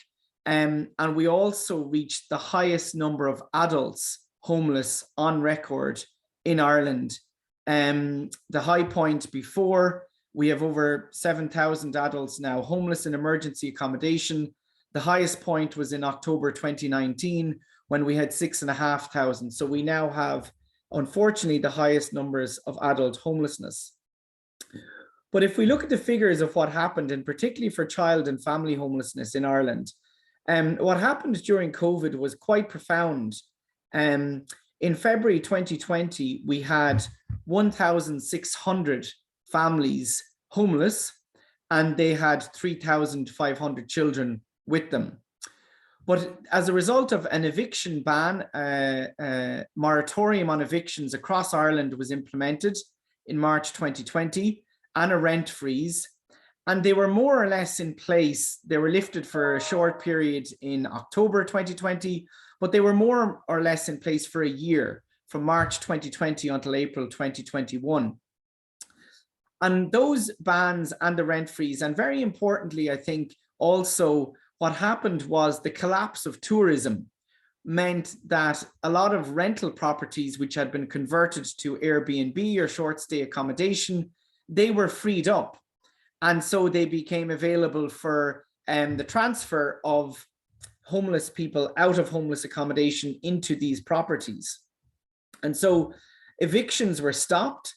So the flow of families into homelessness radically reduced.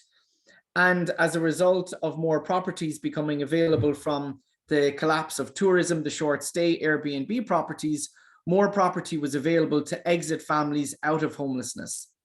And as a result of that, the number of homeless families and children fell by 42% between March 2020 and April 2021, almost halving in a year. Something, the number of families and children homeless was rising every month since 2014 for almost 8 years. And now in the space of 1 year, the numbers of families and children homeless fell by 42%, really dramatic. And when we look at what happened over that period, evictions were key to that, the banning on evictions, because in Ireland, we get only since 2019, private landlords, private for-profit landlords are required to notify the state when they issue a notice to quit to a tenant. And in the first 3 months of 2020, before the pandemic, there was 774 notice to quits issued. But because of the eviction ban, there was an 83% fall over the next quarter from March 2020 until July 2020 in the number of evictions. And over the 12 months of the eviction bans, there were just under 1,500 notice to quits issued. But since April 2021, when the eviction bans were lifted, we've seen almost 4,000 eviction notices issued to tenants, almost 3 times what was issued during the eviction bans. So as a result, we see and we know that the numbers being made homeless is directly related to the level of evictions in the private rental sector.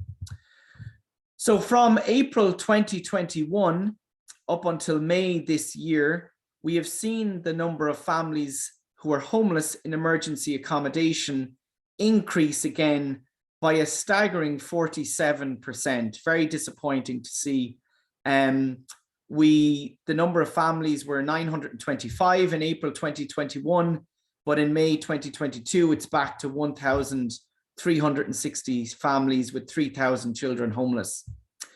And what is very disappointing is that there is a huge amount of work done in preventing homelessness in Ireland by homeless NGOs and by local authorities.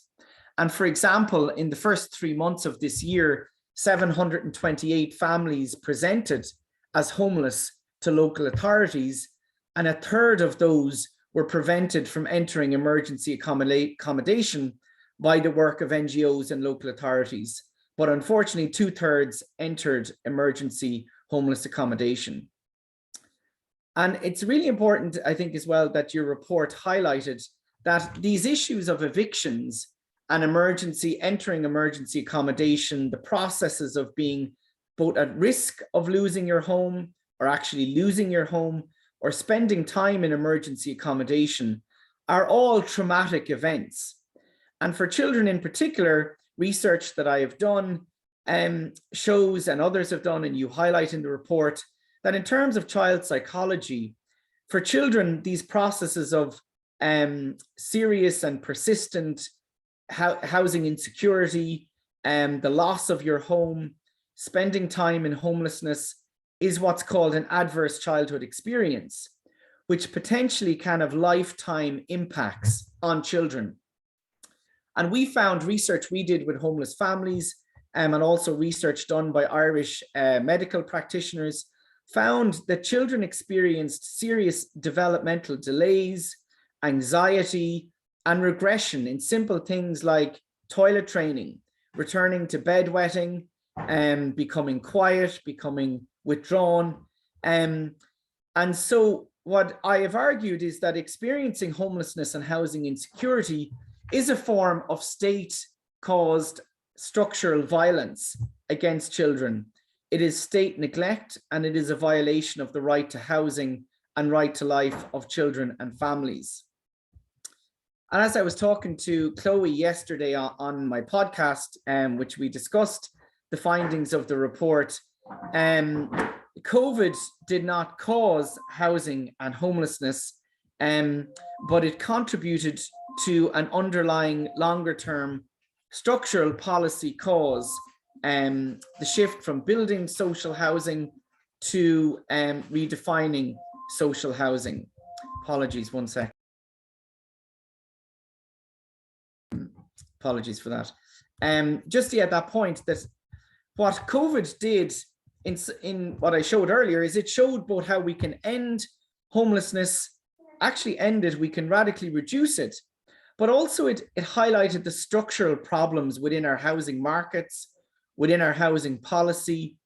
And in particular, what I want to talk about is the shift from building social housing to redefining social housing as subsidies to tenants living in the for-profit private rental sector. And this is called the marketization of social housing, and also links with the financialization of the private rental sector and the financialization indeed of social housing itself. From the provision of permanent social homes through public housing to insecure private rental sector housing. In Ireland, for example, 87% of new social housing provided over the last 10 years has been through private rental subsidies to tenants, low-income tenants in the private rental market. Just 13% was actually new build social housing. And what other speakers spoke about, the problem with this is that the private rental, for-profit private rental sector has become financialized. Institutional corporate investors, large global wealth, real estate, pension funds are buying up and building as rental properties large sections of our private rental markets. They are raising rents, they're evicting lower paid tenants through rent evictions. And importantly, what I make my point in the paper I wrote, published in Housing Studies recently, was that the state itself, policymakers, government, become focused on making policy that facilitates them. And at the core of this is what they argue is making the private rental sector profitable. So they allow rents to rise, they allow insecure housing in order to facilitate and support the supply of housing by institutional corporate landlords, because governments are unwilling to provide affordable housing on the scale that's needed. And I'll just finish up in terms of 2 points.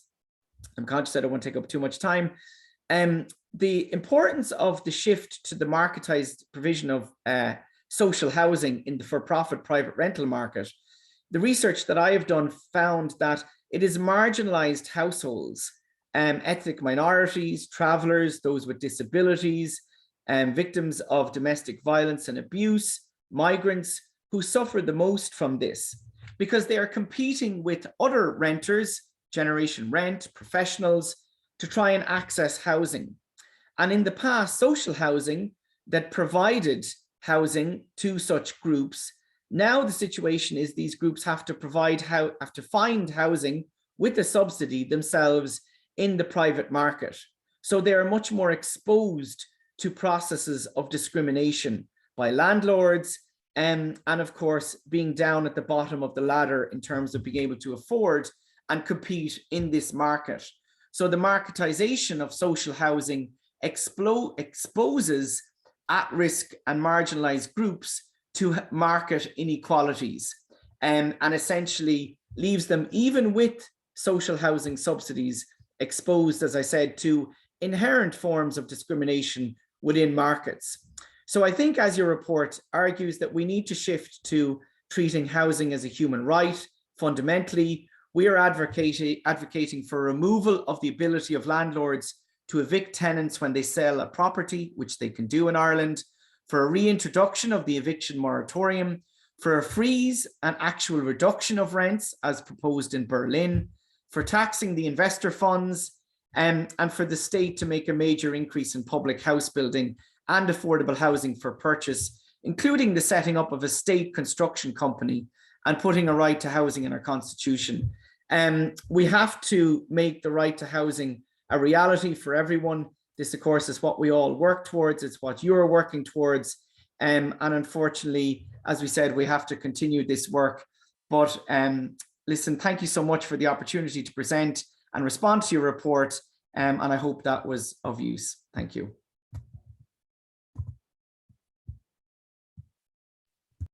Très utile. Merci Rory pour ces éclairages. It was quite useful. Thank you, Rory, for the information, for giving us some information on the impact on children, the impact of homelessness and of evictions on children, but also you touched upon the relevance to have a look at the housing market and the way it impacts affordable supply and the possibility for the most vulnerable households to get access to housing at a reasonable cost. I will give the floor now to Eva Betavazzi, sorry for my pronunciation of your name, from the Action European Coalition for the Right to Housing, and she's going to tell us about the work done by this coalition vis-a-vis the European movement in Europe. Eva, I give you the floor.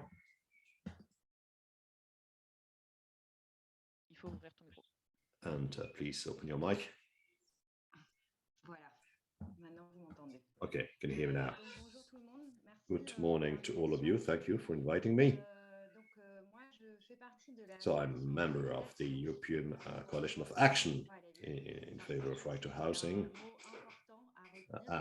That's an important word to highlight, because the objective of our coalition is to gather several groups, local groups, working at grassroots level for the right to housing. There are 34 groups, members of our coalition from 20 European countries, outside also of the EU. We're trying to get members from countries which are not members of the EU, as long as they are on the European territory. And these groups in membership of the coalition are quite heterogeneous. They are mainly city located, some also in the villages, and they act to defend the right of tenants, the right also of poor owners who lost their housing or run the risk of losing their housing because of unpaid debt,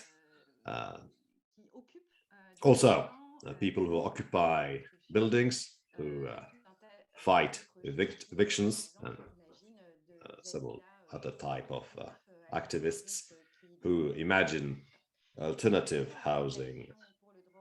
So our coalition is a coalition which is quite heterogeneous and wide, as you can see, yet we have some commonalities.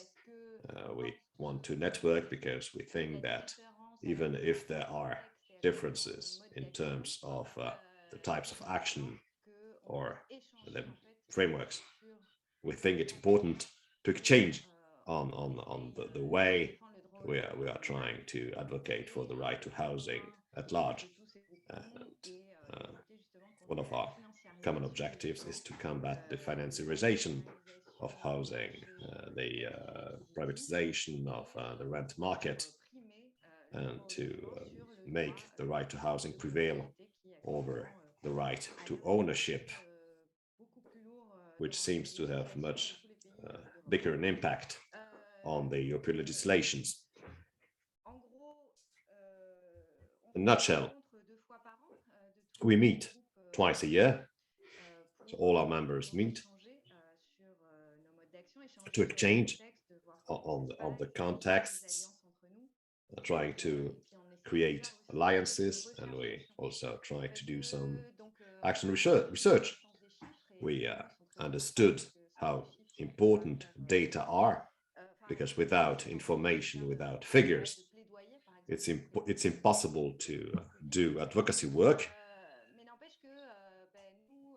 Yet, as a grassroots group, we realized that some realities cannot be assessed by figures. For instance, there were a lot of illegal evictions during the pandemic. A lot of tenants were not aware of their rights, and a lot of owners misused their status of owner with the help of institutions like the police or the court, which considered that the moratoriums were not automatically valid, or they used a window of opportunity between two moratoriums to multiply the evictions. So at grassroots level, we can see that there are realities that cannot be captured by the figures. So that's why we thought it important to create these moments of meetings twice a year in a different European city, in order to meet other local stakeholders, local activists working for the right to housing, because we realized that there are a lot of them. And there are another project that we initiated, the Housing Action Day, the European Housing Action Day, that takes place at the end of the month of March, which is the end of the winter break in France.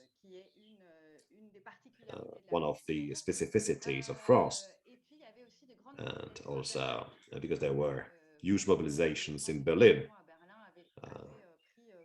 and the movement in Berlin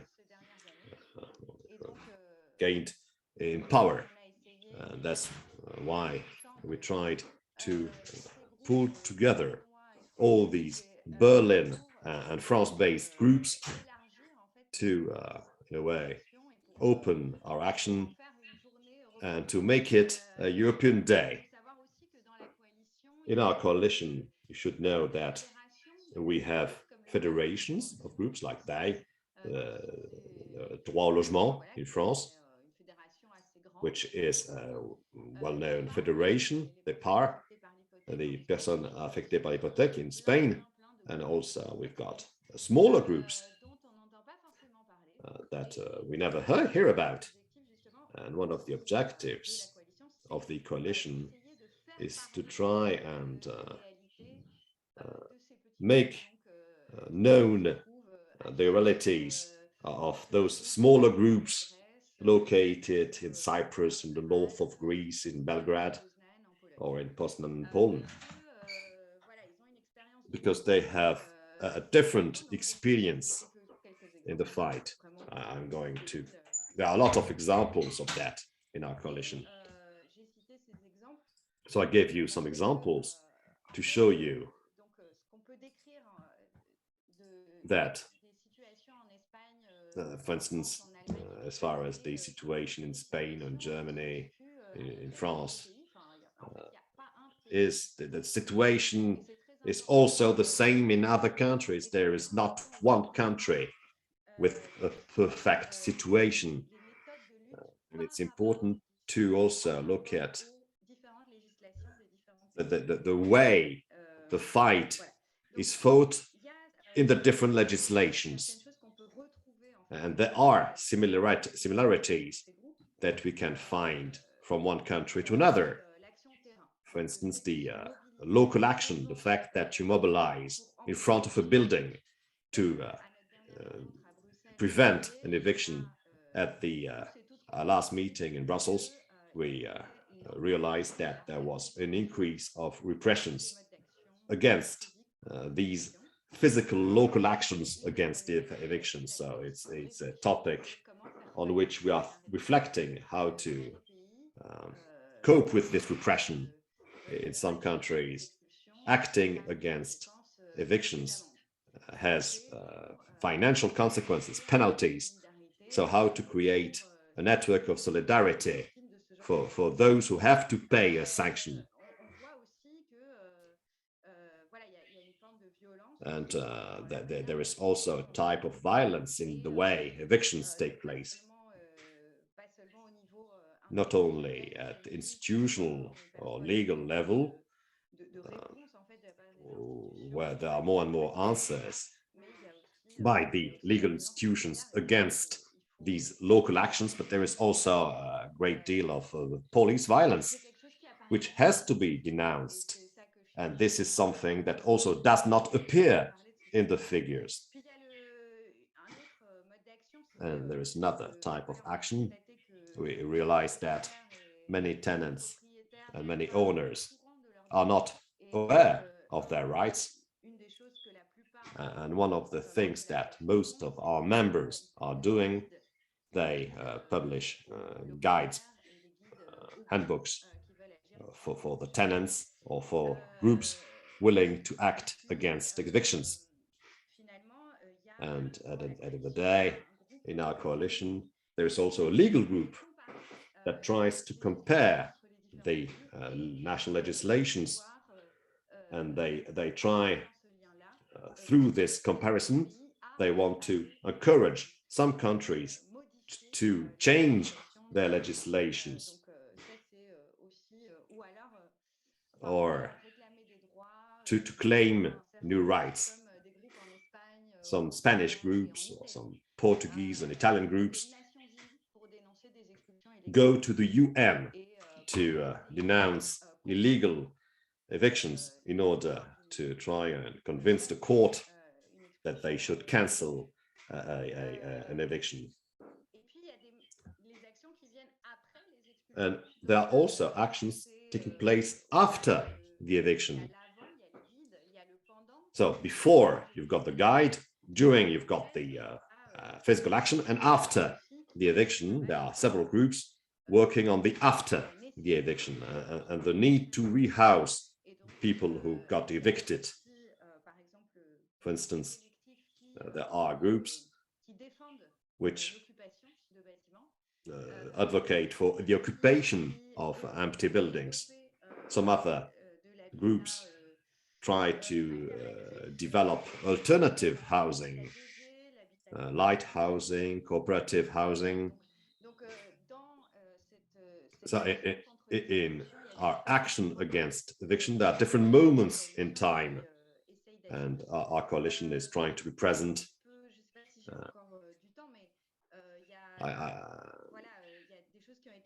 There are things that were touched upon by the previous panelists, which ring a bell. For instance, the impact of the war in Ukraine it's to be said that some countries like Poland suffer the consequences of the war in a more accentuated way. And we have a grouping of tenants of Wico Postal in Poland. They tell us that at the end of the day, the arrival of the quick arrival of Ukrainian refugees in Poland exerted very high pressure on the housing costs and the rent costs, which led to a very sharp increase. And they don't know what to do, because even before the war, they had some problems, some issues with high prices. And today the eviction threats are even more acute, as there are more threats. It's some kind of a social violence, because it can lead to homelessness.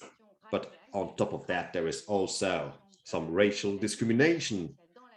There is more racial discrimination today in access to housing. There is more sexism also, because if you look at the income of people, we know that women get less and are more discriminated in access to housing. There is also hidden discrimination. For instance, in Athens, 45% of young under 35 are still living with their parents because they have no other solution, because the rents are too high because of the tourism. It's a type of homelessness. So I know that I moved from Poznan to Athens, but you can see that there are discrimination instances which do not appear in the figures. And we hope that in the future it will be the case. I will stop here. If you have any question on the coalition, feel free to put questions. Next meeting will take place in November in Athens, during the first weekend of November. If you're in Athens, feel free to participate in our meeting. Merci beaucoup Eva pour cette intervention très éclairante, notamment sur. Very much, Eva, for this very enlightening intervention about actions carried out by citizens' movements in Europe. You can find, of course, all the necessary information on the website address that has been indicated in the chat. So don't forget, next spring, the European Action Day for Housing, and at the end of the year in November in Athens. Thank you very much to all of you for all your interventions. I think that you have carried out very fine analysis of what we wanted to highlight in this report. We hope it will be useful to the field stakeholders, field actors, institutions, to institutions in order to improve public policies and your advocacy. Don't hesitate to come back to the Abbé Pierre Foundation and to FEANTSA to get more details, to have further exchanges for us, but also to feed back to us the topics that seem interesting to you for the next report. I'm going to give the floor to the next speaker, but first of all, I will give you an opportunity to ask your questions. This is the question and answer time. We have 5 to 10 minutes for you to ask your questions if you haven't asked them yet. So this is your time. In the meantime, you can also introduce yourselves and tell us who you are in the chat. It will also give us an idea of the distribution all over Europe of our participants. So tell us where you are from, what is your organization. It's very interesting for us to have information about those who have been listening to us before the conclusions. Everybody's hungry. It's 12:15. and I'm sure Freek is really always on top of questions, etc. So we'll keep an eye on the Q&A now. If you have other questions, we are also available by email.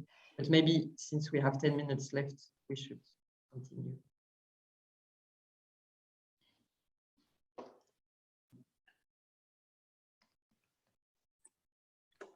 Does that mean that I can start? You agree, Sarah? Yes. Vas-y, okay. Avec plaisir. Go ahead, with pleasure. But I don't need 10 minutes, but I'll try to make a few conclusions. But before that, maybe first an expression of thanks to all of you participating, listening to the presentation of the report, all the speakers, of course, and especially Chloe and Sarah for the presentation of the report in depth, and also for the production of the report, because the presentation is one thing, but it's a production that takes the time to make. So thanks for that. If I'm not mistaken, the report is now available for download on the websites of FEANTSA and Fondation Abbé Pierre. So for those that are interested, you can look into detail, because even if we took the time with the presentation, there is lots of detail in the report that we couldn't present during the Zoom. This is the 7th version of the report. So we started with this annual report, sort of overview of homelessness and housing exclusion 7 years ago. And I think we can say that it gradually has become a reference, certainly at EU level, but I think also increasingly at national and local level. It's also because we get a better grip on the data, we know how to analyze it, we know what to look for. And if some of you have the impression that we sort of move a little bit from homelessness in the bigger housing questions, you're right. And I think it's also because we understand the importance of housing. We understand that the flaws in the housing market are a main driver of homelessness. So the fact that we focus on eviction this year is not a surprise. And I would like to invite, like Sarah invited you, to come up with suggestions for other topical issues that we want to, or that we might want to cover in the annual report. We have some ideas, of course, but your input is always useful. Maybe it's also useful to remind people, when I hear people like Michele Calandrino from the Commission and others saying that data is so important, that at EU level, the only organizations that consistently report on data and analyze data on homelessness and housing exclusion, severe housing exclusion, are the Fondation Abbé Pierre and FEANTSA in the framework of this report. And obviously we'll inject our knowledge, the data, the analysis in relevant EU processes like the EU semester, but also other processes like the banking union, for instance. I think the European Union will be quite keen to know about our view on evictions, for instance, but also the migration pact, etc., etc. I think it's clear, and I want to end with that. I think it's clear that there is a new momentum, political momentum around homelessness. I think it was Chloe or Sarah that showed a slide which showed, I think, a handful of countries that have recent new homeless strategies. There is another handful of countries that are working on new strategies. And I think most of the other member states are actually thinking about a good homeless strategy. And we will use the knowledge that we have gathered by doing this report over the last 7 years to support this dynamic, both at EU level and at member state level. For those who like the report, maybe it's good also to say that we will continue working with Fondation Abbé Pierre on the next versions of the report. So there will be an 8th version of the report. It will not be written by Chloe anymore. Chloe wrote the last 7 reports, and I want to have a special thanks here to Chloe for all the work she has invested in the last 7, and good luck with your new career. We'll miss you, but we'll definitely find a good replacement to make the report, to continue the report and keep the quality as we have been able to get it in the last 7 years. So that's me. Thanks again for everybody, and hope to see you next year or earlier if possible.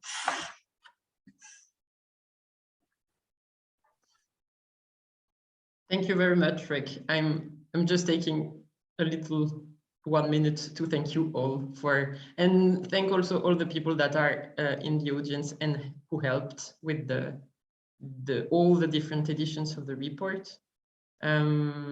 We did reply to the questions in the Q&A one by one. I hope it helped you, but please don't hesitate to send us by email any other questions you may have. We are also available to present the report in your contexts for national, local governance or services or any kind of useful process. We are really here to help out and present this work.